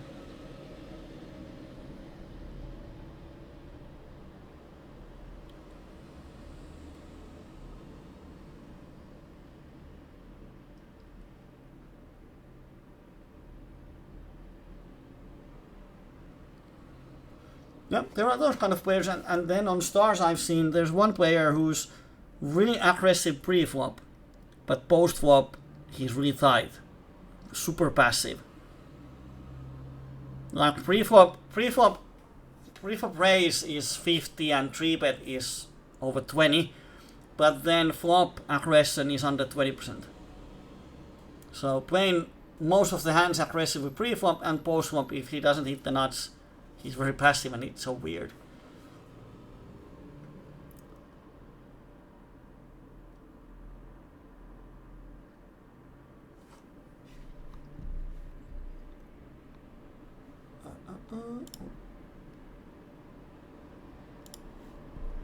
Let me see if I can find them.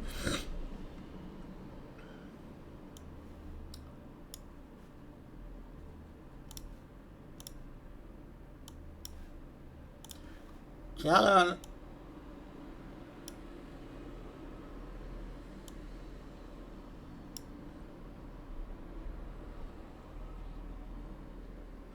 Yep, that's why I prefer hand histories of the session. Of course, on Unibet you don't have those, but other than that, with hand histories you can filter away. Wow, there's a lot of hands that I haven't commented. Where do we start? Let's go for the older ones. 2 weeks old. Someone has been lazy. And let's make these a bit wider so we kind of open big blind 3 bets and flop comes 6-5-4 and he checks. And you're deep.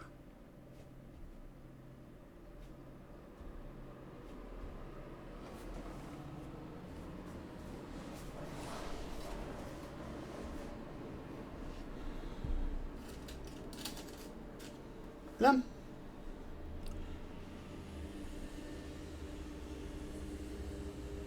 Well, 9-7 would be better, but I think it's fine. Now on the turn, let's see. Oh, you're running out of chips. When he calls the flop, I'm quite sure he has the flush draw. Very often. And then the turn, you definitely want to barrel the turn and bet blank rivers, but now you have to bet half a pot, because otherwise you run out of chips here. But I think it's fine, and 7 is not the best card, but I think if you had 7-8, you would definitely bet it here. So I think river shove is fine, and PLO fish would fold to 3-bet. No, I don't fold to 3-bet in position. And we don't know what happened. Alright. So what was the question?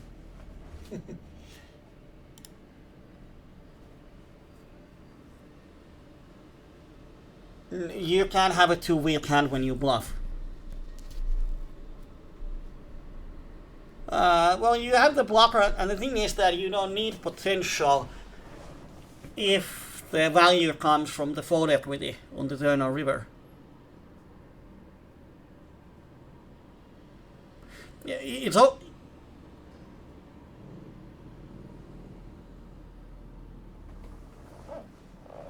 I would just fold. I know it sounds really weird. Someone is probably thinking, what? But I don't think he put donks queen high flush. That's more of check call or bet small. Or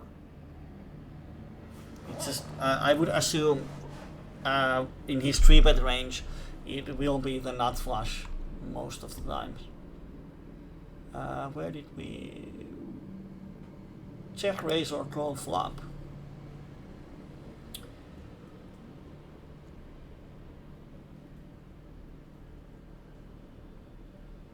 So kind of open 4-way pot, kind of C bets.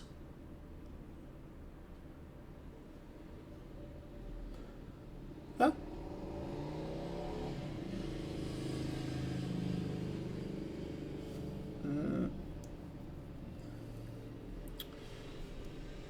If it was a heads up pot, I would raise 100% of times. But now, when he bets into 3 people, I would just call. It looks like he has,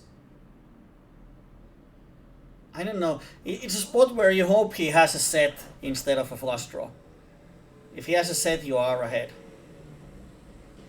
So in a way, shoving is not horrible. Versus his range, I think you are a small favorite.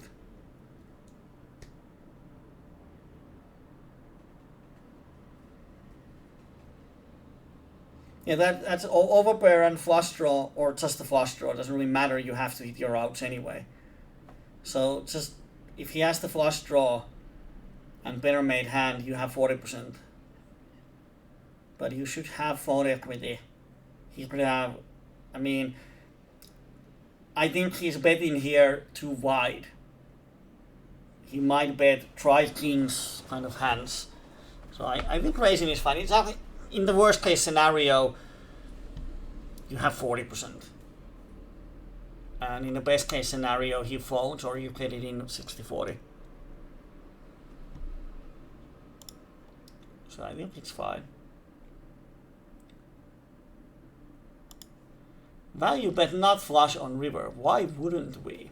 Because the board is paired. Small blind donk bets.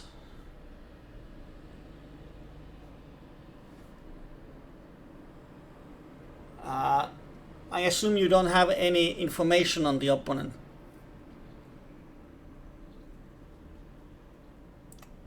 And you say you can fold with the nut flush draw 6 and backdoor flush, so why?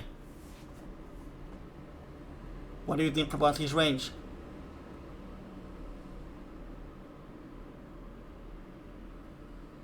Okay, well, you're blocking the semi-bluff with hearts, ace of hearts, and then the 6 and 4.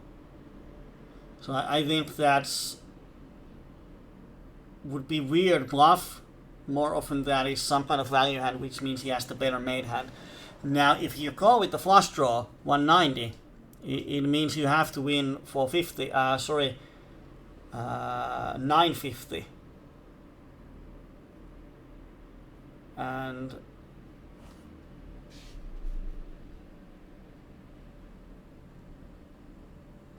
after your call, the pot is €6, so you need to win over half a pot if the flush comes. And I'm not sure if that's happening. Like, now the flush comes on the turn and you bet half a pot and he calls. If he has the 8x, he's going to have 30% equity. 24, sorry. 25 or so. So when you bet 318, your actual value of this bet is only 80 cents, 230.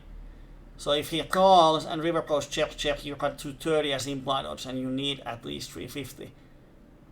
So now comes the spot where even when the flush comes and you bet and he calls, most likely it's not enough to justify the flop call if his range is 8x heavy. So I think that when he makes it weird, and it's a big sizing too, donks the flop, I would just fold.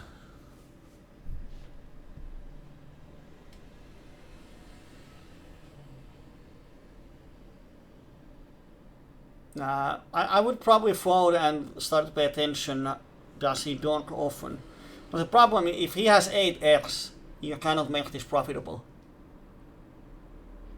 That's the thing. Mathematically, you can make a profitable call if he has 8.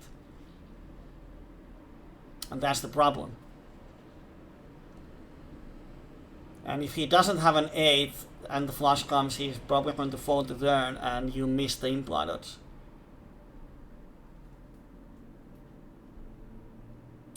And then he check raises the river.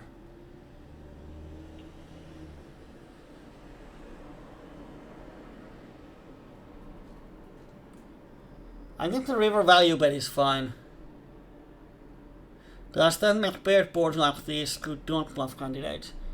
I would say that they do, and they are good for check raising if you have the good blockers, but the thing is, if you do it often and opponent is paying attention, it doesn't work that well after a while.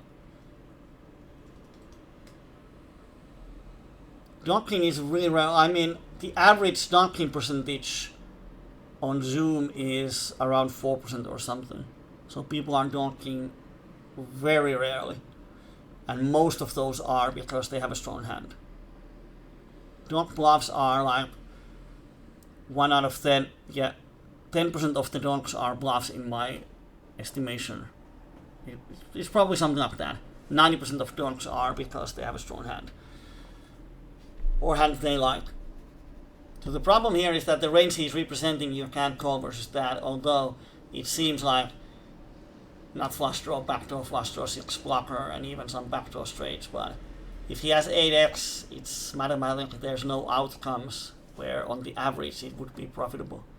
But if you call the flop, then betting the turn, I would bet the turn bigger. You want to protect versus that 8x. And when you bet half a pot, he has 25% equity. By calling with 8x, he's not making mistake. And when he's not making mistake, your bet doesn't give you value in the long run. So half a pot on the turn is a mistake, in my opinion. You don't gain value in the long run with that bet. So just go big and hope he misses the river. And then when the river comes, I would just check back.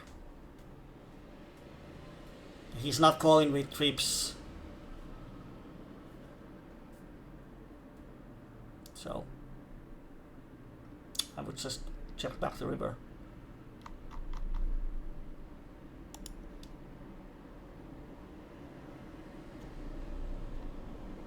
And then Ace King H7. Would you ever check call 8th in opponent position? Kind of depends what the other cards are, and then what do I think about my opponent. Like if I have 8 with overcards, yeah, weak 8, probably just check call, see how the board runs out. And then how much I'm check raising versus opponent. Is it opponent that I'm check raising often, or do I just check raise only for value? And if I had like 8-6, I would just check call.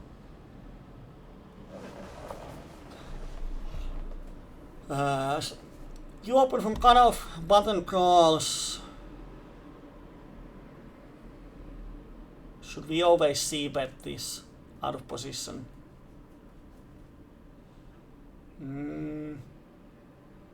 Oh, you're deep.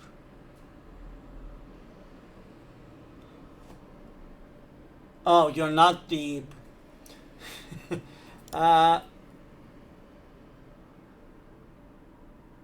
873. Let's see. Cutoff versus button.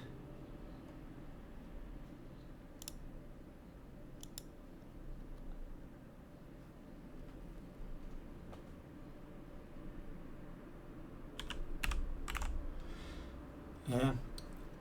Well, without the flush draw, it's pretty much check. There it is. That's your actual hand. Solver goes for pure check. Is it check raise or no? Check call with 1 spade.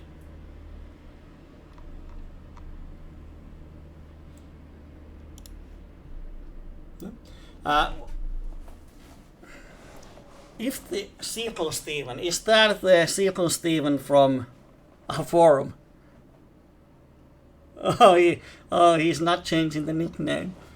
Versus him, I would check. Just see how the hand turns out. It's kind of board we wouldn't c-bet. Let's see what's our overall c-bet frequency is.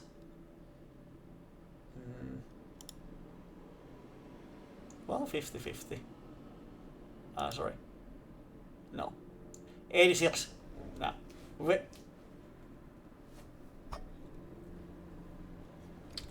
Yeah, the thing is when they don't, then the pot gets a bit bloated and your hand is not going to improve often, and that's the problem. You put yourself in a really tough turn situation.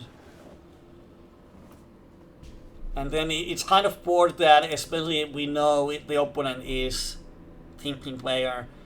It's kind of bored where they might make moves and they call, and they might float a lot if you c-bet too much. It just puts you in a really tough decision. Oh, there's the Mr. Steven.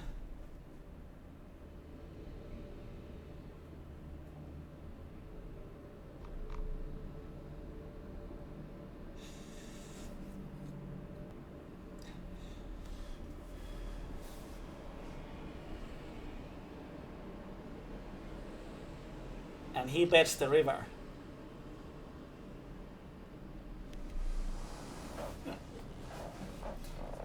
Yeah. Let me ask you this way, when flop goes check, check, and you bet the turn, how many full houses you have in your range?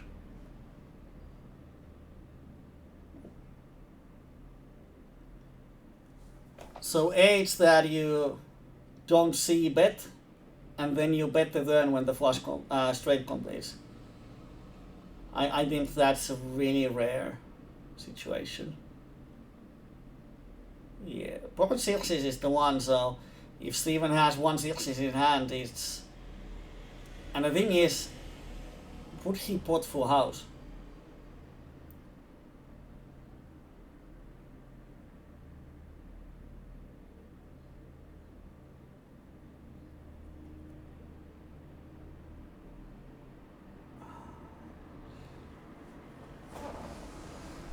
Did you call the river?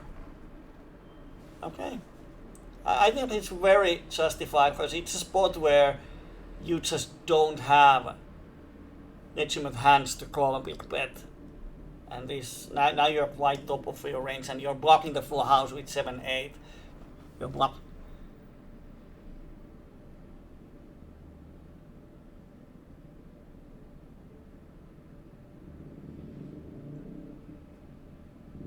Yeah, 7-8 blockers matter because you're blocking the 7-3 and 8-3, which are the kind of natural.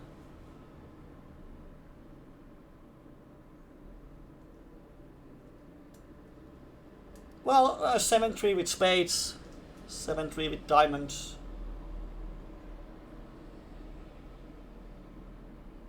Well, yeah.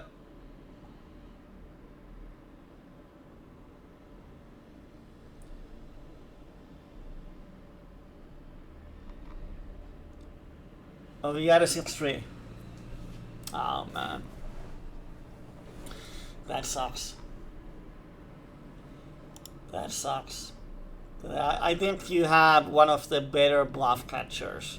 Because you're blocking the value range and unblocking the bluffing ranges.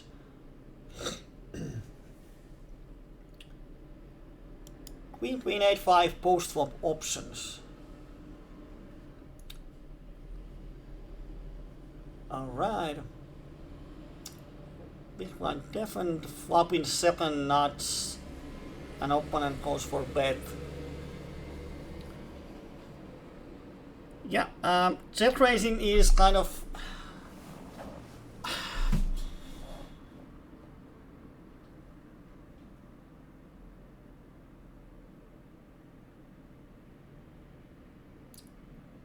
I wouldn't mind.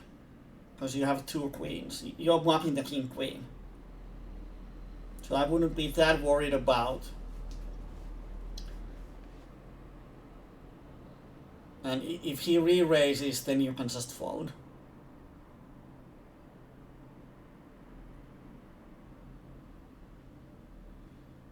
So if you raise here, or can you fold? Not sure. With the blockers.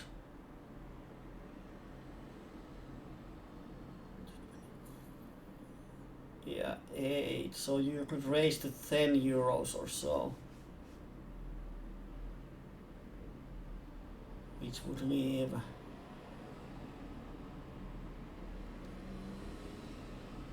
You can stack off the turn. I think calling flop and check raising turn is better. Because then you can stack off the turn.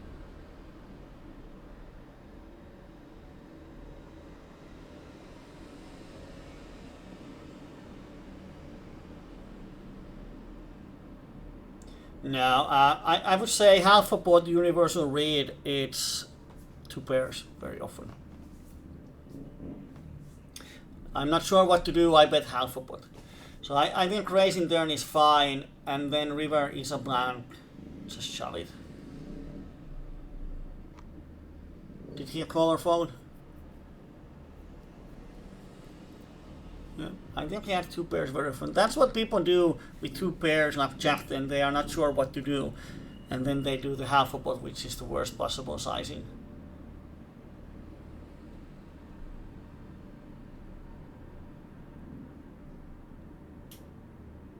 No, when he pots the turn, he's saying that you don't have a straight, I make you fold. Yeah, or set 8-7. Oh, there's a lot of hands that might pot the turn thinking you don't have a straight.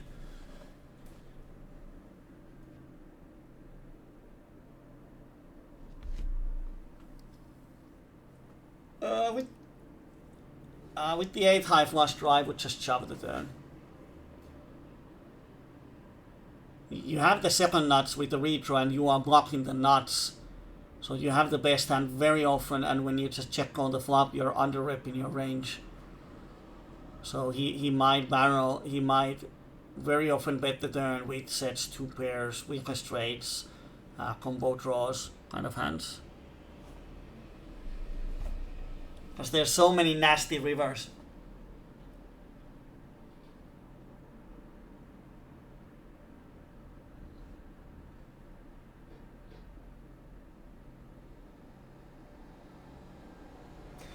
If you just call the turn and river, well, there aren't any or that many blank rivers. There's half of the depth that is good for you, like anything below 8. And then anything over 8 or club or pairing is not good for you, which is quite a lot. So how do you play if the river pairs the board?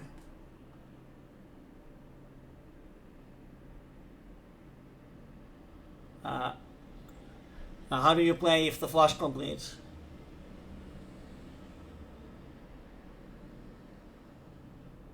Or ace, king or queen comes?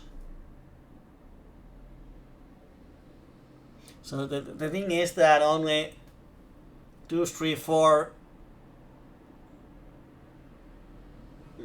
Yeah, it's kind of, it is. Yeah, king, queen is still the nuts.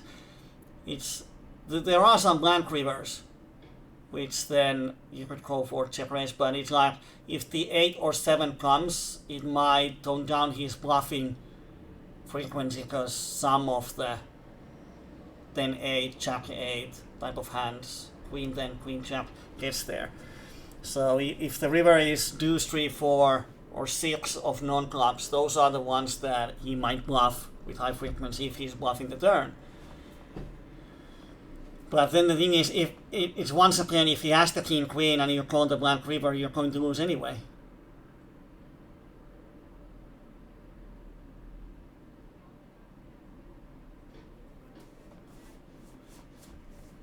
Well, the thing is, if you put the if you put the turn, you kind of, even if he calls with the draw, it's minus EV for him. Even if you stack off on some of the rivers that it's his range or hand, sorry. So if he pots and you call, then the pot is 24, you could raise 32. You can stack him off. He would leave 2 euros behind, so he's not calling your turn raise. If he pots a turn, you can get it in, and I would do it.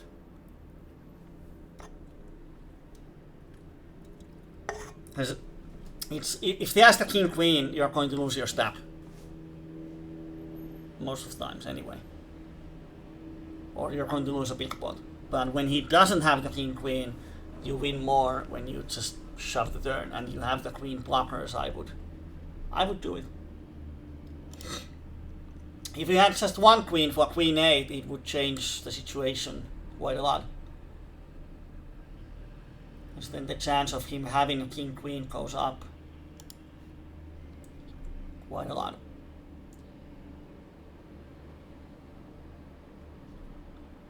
Not flush on paired board again.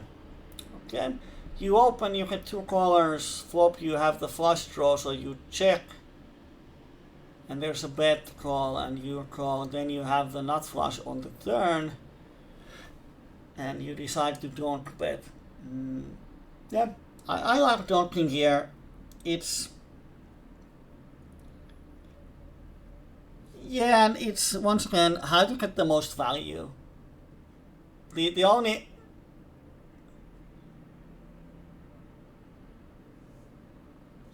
and if he has a queen high flush, he often checks back here. Anyway, so you don't get more value by checking. It's not the spot where anyone would make a bluff or bet small 10 high flush in a multi-way pot. So just don't, and people will call you like this guy does. Whatever he has, he doesn't have equity. And then river pairs and he checks. I think these are quite easy bet folds. Because he calls the flop, which means that he could have a king 8, king 4, and kind of really lucky run out, but he shouldn't have 8s, 3s, or 4s that often. So, yeah, well, he could have. But I think he has lots of flushes too. And you could go for a small bet. I think. Yeah. Yeah, you have 14 behind. Yeah. That's a really weird check from him on the river. I think he should just dunk the river 100% of that when he has the full house.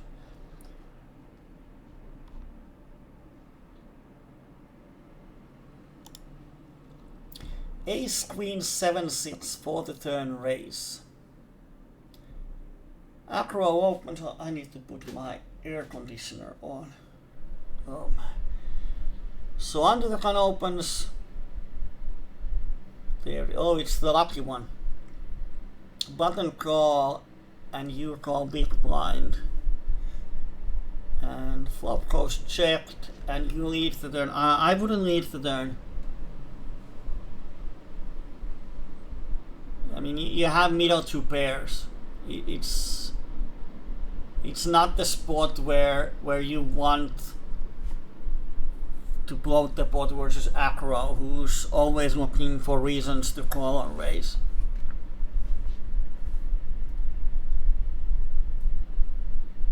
And then he goes for super weird raise.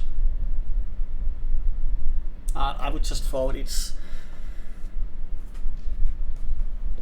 even versus bluffing range, you are not in really good shape, and you might be drawing really thin here. Even drawing dead, he might be tricky with kings. Who knows? I would just fold here.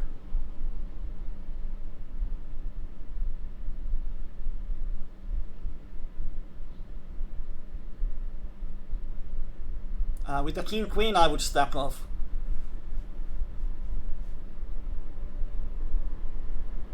But this hand I would just check, and if he bets, then depending on the sizing you could call.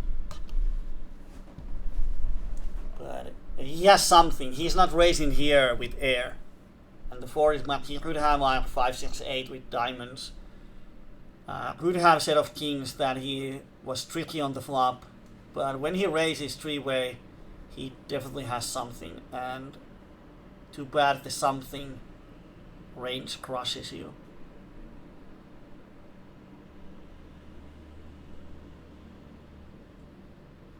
What did you do here? No. I don't think Queen 7 is enough to go for value 3-ways here. And you have 0 fold equity that both of them folds on this kind of flop.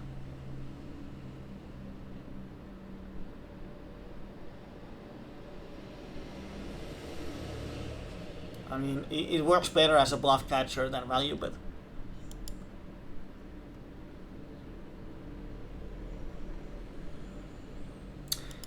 Queen, Queen 10-6, nasty run out versus the same player. He's your nemesis. It's one of those spots that on the flop it's so nice that top set versus Acro deep, and then you get the run out of you. Oh man, let's see what happens here. Okay, you bet the flop, he calls. And you check call the turn. Oh man.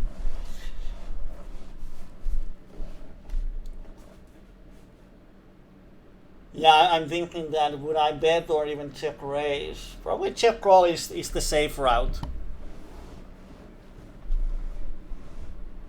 It depends how many. Yeah, it depends how maniac it is, and with the 6 blocker, you don't even have that 40% equity you would have.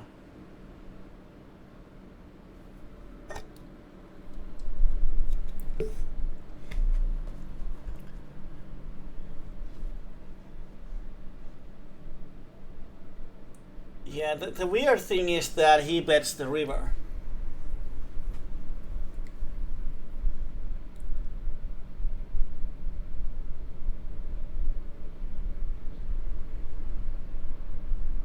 Why?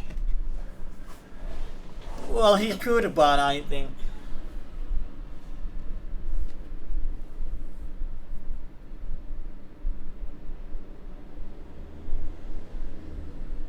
Yeah, you're blocking Jack then, and well, yeah, Jack then or spades might bet the turn, but you're blocking that heavily.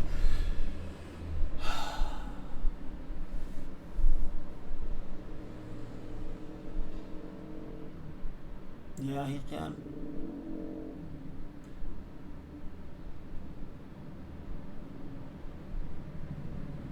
Yeah, and the thing is that when he bets the river, it is that you bet the flop and call the turn, then pretty much you have kind of set, or you have the wrap to the queen 9, and that completes, and he still makes the bet.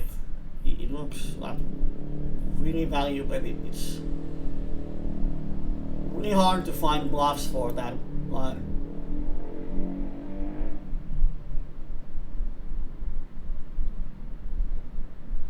Yeah, because either he has a made hand or straight draw, and all the straights get there, and I don't think he value bets king queen or anything like that. So yeah, fold the river. It sucks. I assume you folded.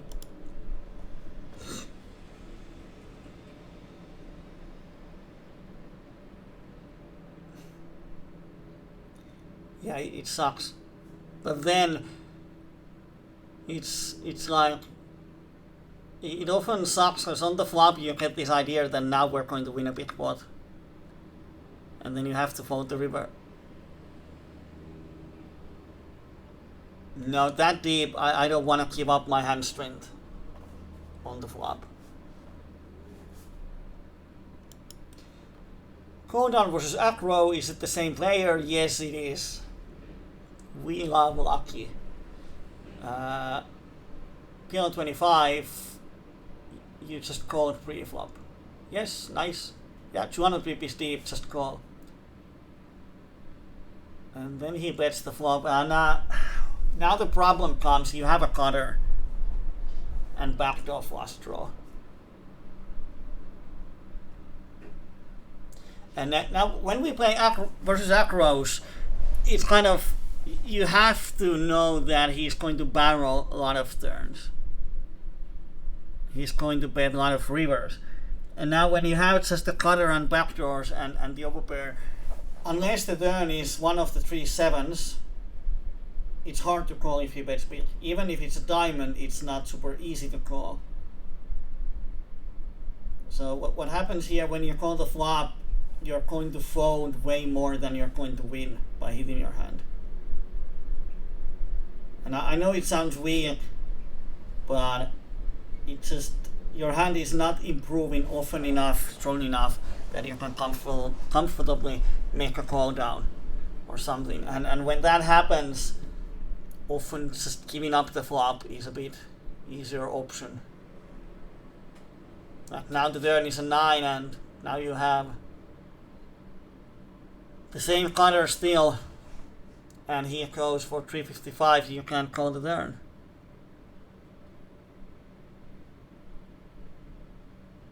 And you call the turn, and river barrels, and he pots, and that's what you get.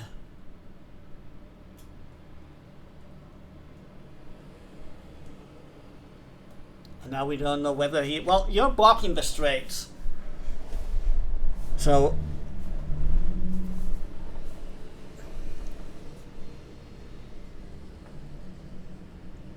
yeah.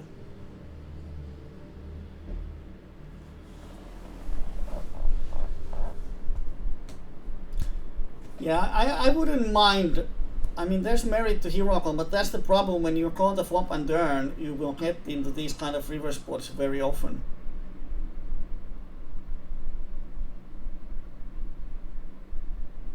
Yeah, you sort of have to, and that's why I would just fold the flop. But yeah, there's a lot of bluffs he could do.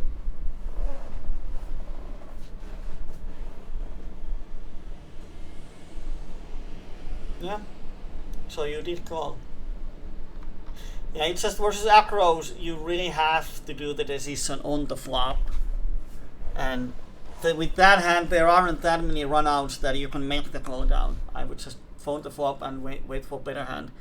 And as Leonardo is saying that versus acros, check raising good draws and made hands on the turn, yeah. Definitely, versus acros, you can't just wait to hit the nuts. You start to need like check call flop and check raise turns.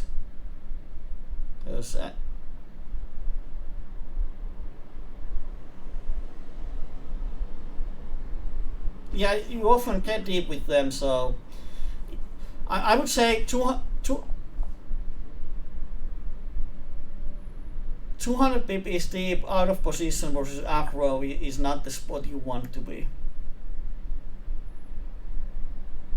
Especially if the aggressive player thinks at least a little.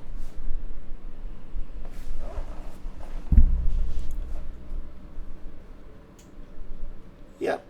Or then, yeah, and then select kind of slightly better hands to make a stand.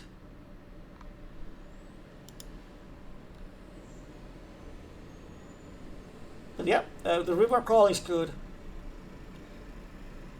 And of course, then when he shows you some weird runner on a full houses, it sucks. But as we see, you have to play versus a range.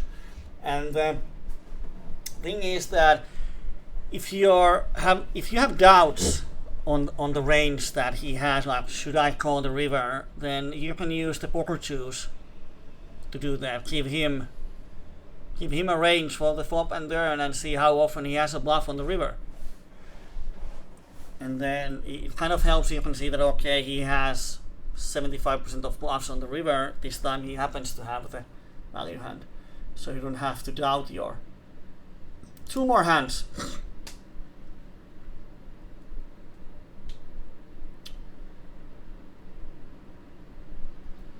Loose table and under the gun, min opens, middle position, call happy, and big blind is maniac. Wow, you have everything here. Okay, so under the gun, min opens, middle position calls as expected, you call, and big blind 3 bets and everyone calls. And you think about 4 betting. We had the, let me see, do we have Strela here today? No.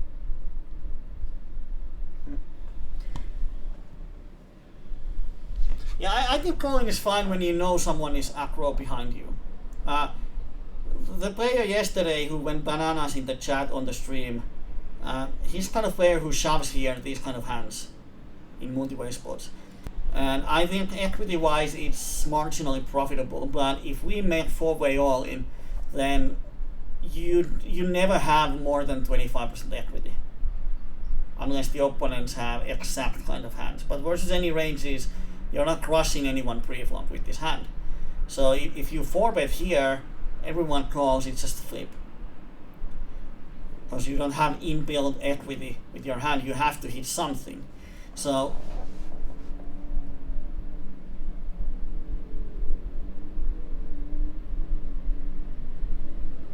yeah, and then with aces you can just get it in and you want the pre-flop. You have the best equity, but here you want to see the flop. And this hand will hit a lot of flops. When you hit the flops, then get the money in, and boom. You make way more profits than shoving these rundowns, especially if you suited pre-flop. I would just check raise it. versus the maniac. It says high board, so he might bluff there with high frequency.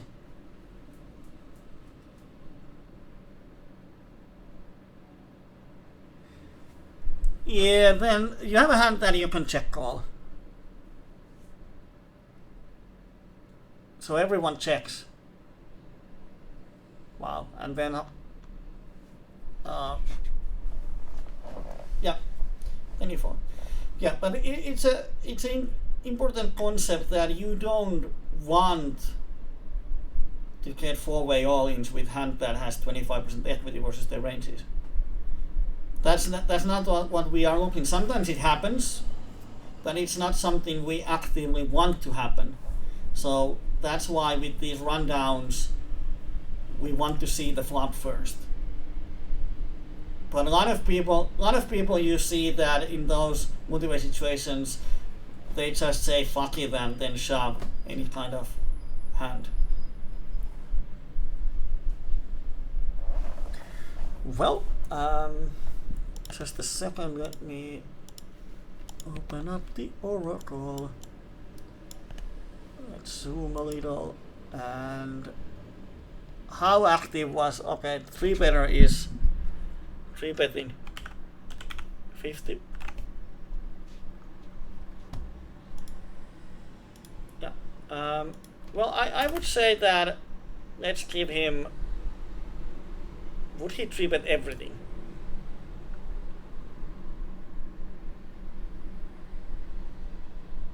It's a multi-way, so let's give him 40%.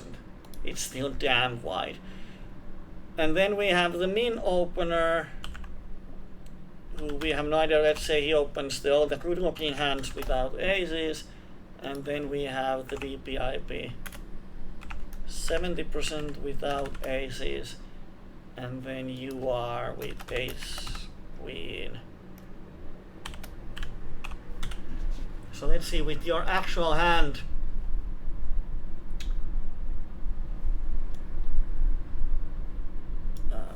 Let's put it here. So where's my zoom? There it is.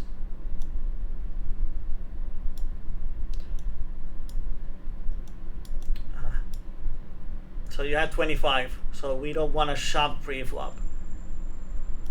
And let's make it suited to. Let's make it suited to the ace and queen. So it's has the best suits. Oh man. Then you have like 29. So now there's merit of shoving pre-flop. Still, I would like to see the flop. Because if the flop is 7-7-5, you can just fold it. So you're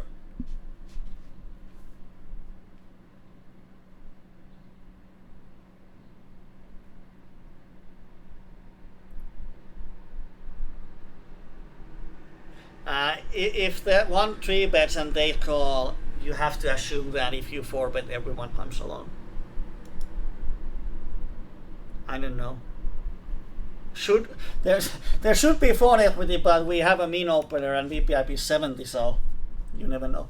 But even double suited, you can see that it's not like we're printing money. Then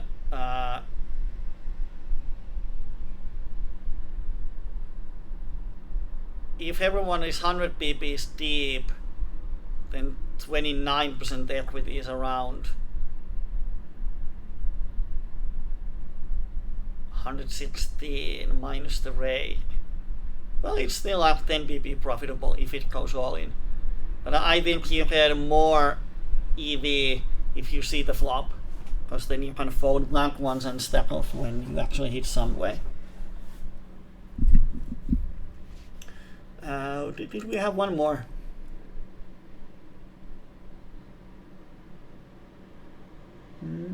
Oh, there we're missing one.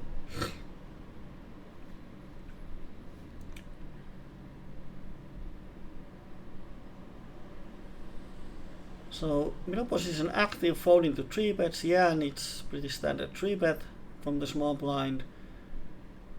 And I don't like the check raise on the flop. If you had ace queen, then I would like it more, because then you would have a cut shot and flush draw. And it's easier to stack off. Now you have just the flush draw.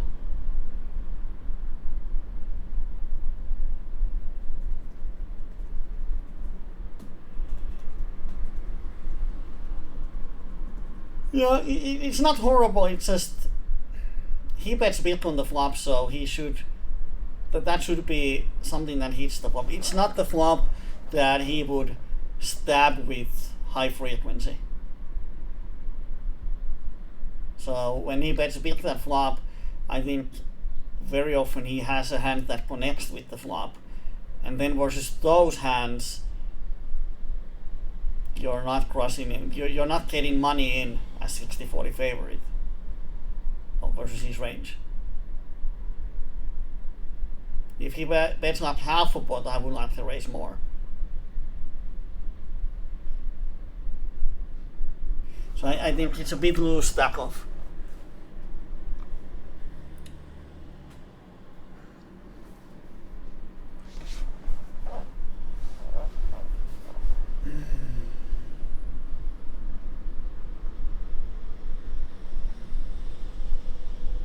It's kind of, if the hand was stronger, it would be easier to play. If it was weaker, it would be easier to play. And these are the kind of spots that I hate. Yeah, check raising is not bad. It's just his sizing is so big, that's the concern. If this was smaller one, then I think his betting range is wider. This looks like a hand that doesn't want to keep free turn or cheap turns. Let's see what Vision would do.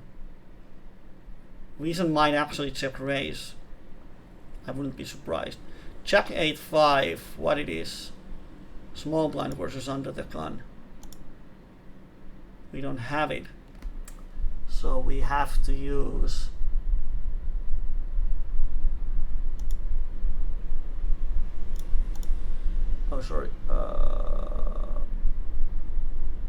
there we have. Small blind versus under the gun.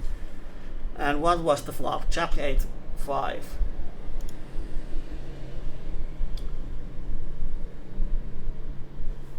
Well, we can use Jack 8 deuce. It's not exactly same, but almost. And we have ace king then deuce. We shouldn't have it. Okay.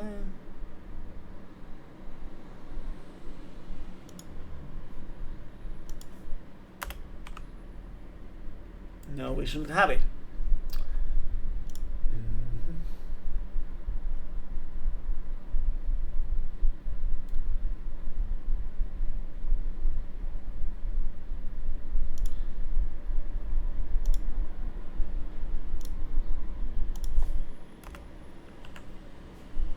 But okay, now we have ace king then deuce. So with the not flush draw, pretty much bet half a pot.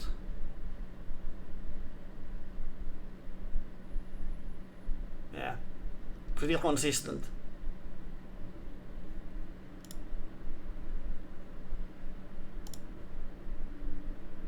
Yeah, and just stacking off. Solver bet shoves.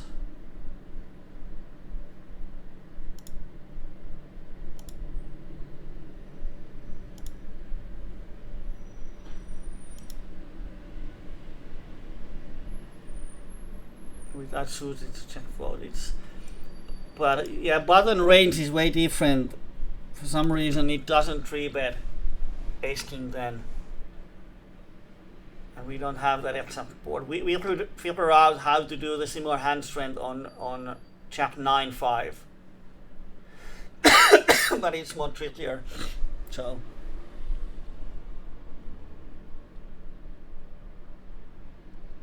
I don't know. Well, Solver likes to get it in, so I mean, check raise.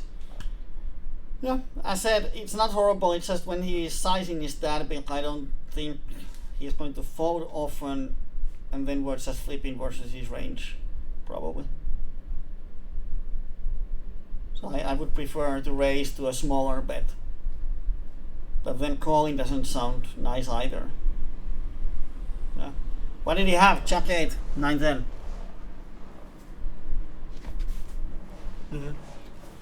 What's your equity versus 2 pairs? Have you checked?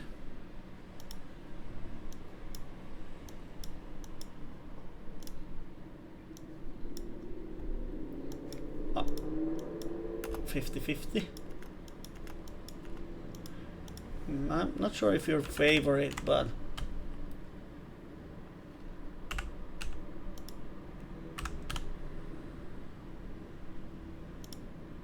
yeah, let's give him Jack of diamonds, 8 of diamonds, 5 of hearts. Let's give him range of, I mean, when he pots, it looks like it's Jack 10, Jack 8 type of hands.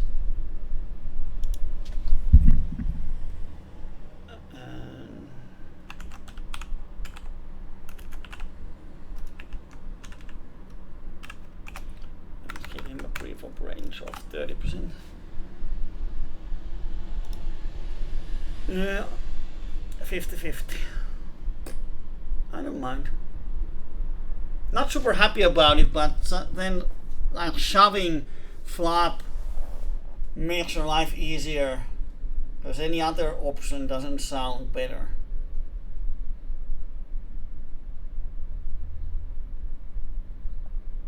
Yeah.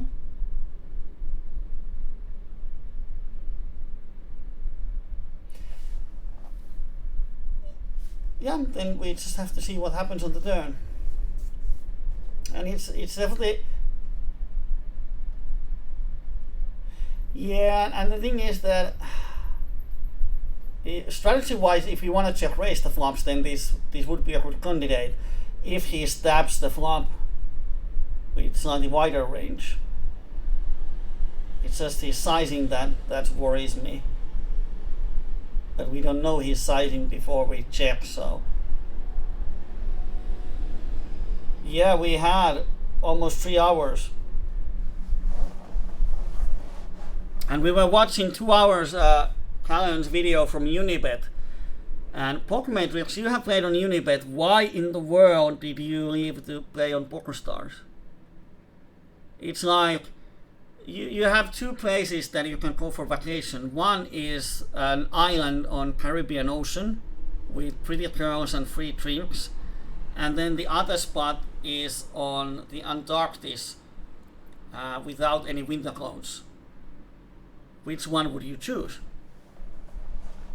I mean, Star Zoom and what we saw today on Unibet, it's like 2 different worlds. Oh man. I want to play on Unibet too. What's the rate back there?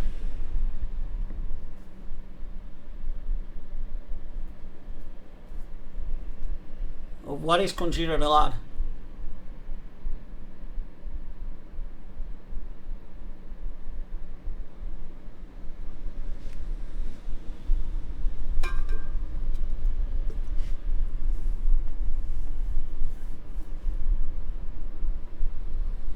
Alright. Do the game runs on daytime?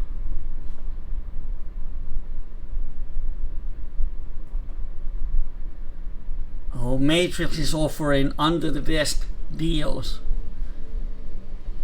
The thing is that pretty much everyone has already accounts on everywhere. So you can't retap anyone on Unibet as far as I know. But yeah, looking at that video today compared to the PLO25 on Stars, it's 2 different worlds.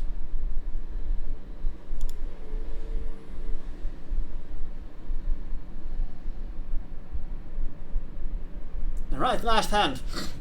Middle position opens loose. Button calls, we see the flop. I think it's fine. And top 2, 200 BPs deep, this is beyond 25. Yeah, I think calling is fine. And there is a plan. Shove it. We want Ghaleon's recording on PLO25. This will be on YouTube, so don't worry. just come back later on the YouTube and you will find it. I would just shove the turn. We call the flop to get a blank turn, and that is really blank because you block it. And you just call the turn. Why?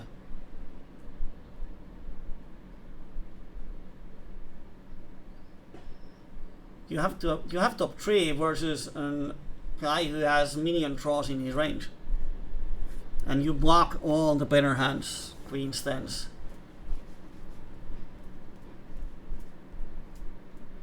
And he doesn't have range advantage.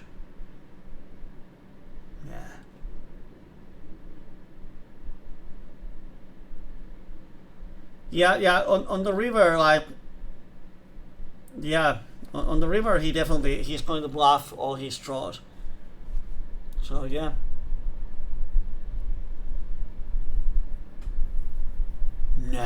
No, oh man, you're seeing ghosts. You underrep your hand and just check raise the river.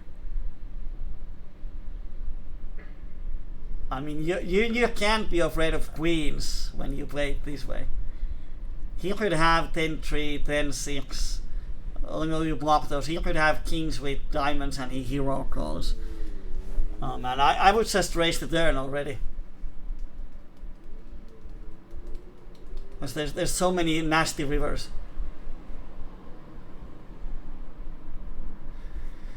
Yeah, you do, but if he has a set, you're going to lose anyway on the river. Like if he has the queens, you're going to lose on the river anyway, so it doesn't change anything. I would just, especially on that board when there's so many straight draws, you're unblocking straight draws, you're unblocking diamonds. I would raise. But you call and you get the perfect river, then on the river, definitely check. He goes for pot thinking you never have a strong hand. I'm going to make him fold his draw. And boom, you raise, and nice.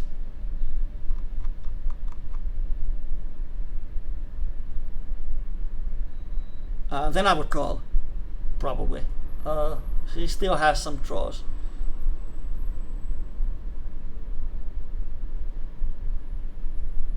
But then there's more blank rivers.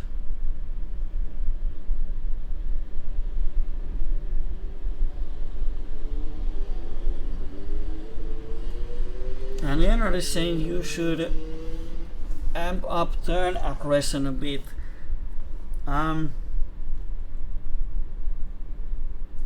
It depends. Like here, well, you're 200 pp. If it was 100 pp steep, I think the turn is easy jam. Because then he would have 12 euros behind only, so it would be really easy shove.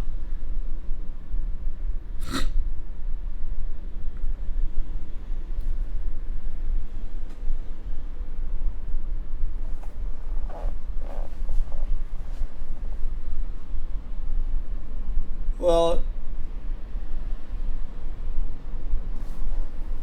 yeah, but then sometimes you have to just protect your hand, because now when you call, if you count how many rivers are bad for you, everything besides queen, 10 and 6. Everything completes something. Ace, deuce, 4, 5, 7, 8, 9, jack, king. Everything completes something. So there's 6 outs that are good for you on the river. So then I would just raise the turn and protect myself. Because when you call, then 85% of the rivers are bad for you and you're out of position. And you have fold equity. If he folds, well, whatever he folds, he's going to fold some equity. And you don't have to face that tough river decision. So sometimes it's not about, like, sometimes opponent calls you with only hands that crush you, but it's still better to raise to protect the hand and make him fold some equity and not get yourself into those river situations. Then I would just call, then it sucks, and then you pray to get a blank river or the river goes chip chip. Playing deep out of position sucks ass. and the deeper you are, then the harder it is to commit yourself. Like, we don't mind giving up away our hand strength if we get enough money in with it. But then when we are deep, the problem is if we give up our hand strength when there's significant amount of chips in play or the SPR is high, in other words, then it's a problem because opponent knows kind of what we have and we don't know what he has, and then if opponent can make big moves, it's going to hurt a lot. So it's more about, does opponent bluff reverse on big pots ever? A lot of people don't. The bigger the pot is, the more cautious they are. But then, yeah, don't be afraid to play aggressively. But there's a lot of situations where you're 200 pips deep that really changes. And then the out of position player has to be a bit more passive. So it kind of sucks.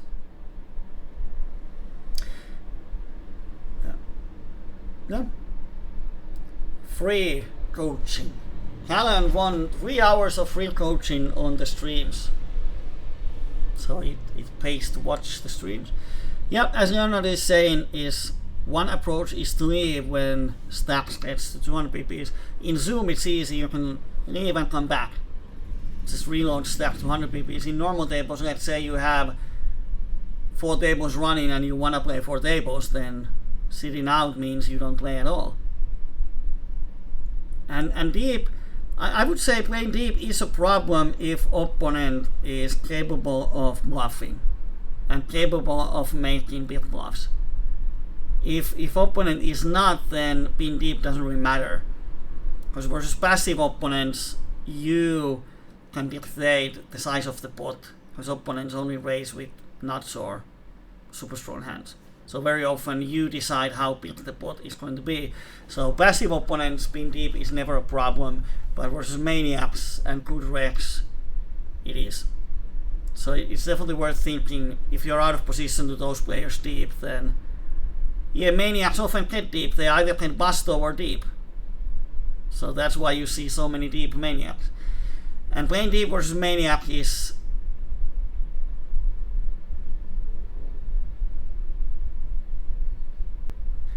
it's just the variant. Yeah, the variance just goes through the roof. And you can't wait for good hands. Sometimes, and definitely a good approach is when you have the hand locked, like full house, not both, you can slow play. But then with sets on draw heavy boards or hands like these ones versus maniac, you just gotta start raising them. And then definitely raise a lot of good nutty draws on the flop. As usual versus maniac, the worst option is to call with the draws and raise with the made hands. It's too easy to play versus you. You want to sometimes call with made hands, raise with the draws. But yeah, playing deep versus maniac is, your stress levels are going up for sure.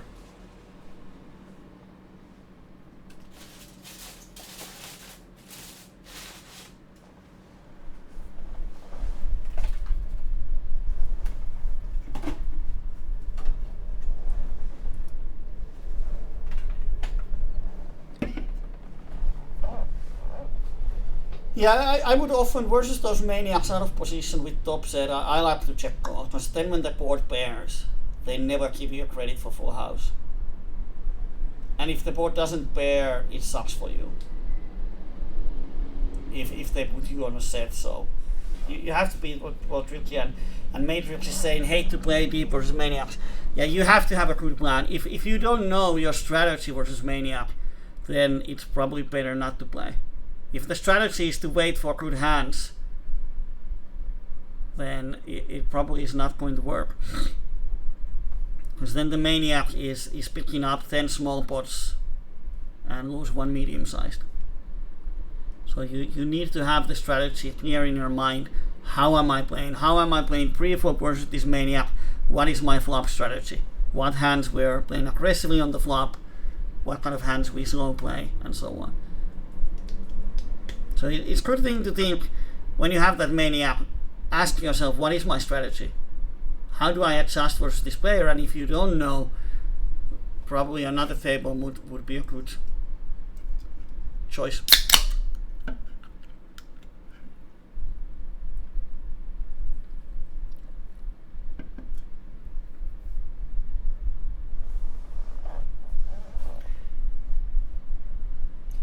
Yeah, I would say that versus those really big maniacs, it might even be profitable just to wait until you hit super strong and stack him off. You're waiting for that one hand. Set over set, or full house over full house, or whatever, straight flush versus whatever. It's just, the worst option is to start call wide on the flop, which means you're going to fold a ton of turns and rivers. That's the worst option. So on the flop, you need to make a decision that how deep are we going with this hand. And like we had there on the trip 8 boards for the maniac, it's kind of spot where on the flop you have to decide whether you go with the flush if you hit it or not. Alright, Matrix is going grinding. I'm probably going to eat something. And thank you for the video. And now we checked all the hands too. I probably will post this video on the forum so that I don't have to write down everything. But nice spots. And that often happens in PLO when you get into spots where the hand is just the strength that sucks. If it was stronger, you would know what to do. If it was weaker, you would know what to do. But it's great that you have posted those hands. I know there's a lot of people who read them but never comment. So even if there's not that much comments, and I haven't had time to comment on those ones, but there's a lot of people who read them and think, what would I do, and so on, and that helps everyone. So thanks for those. All right, we might see on Unibet tables.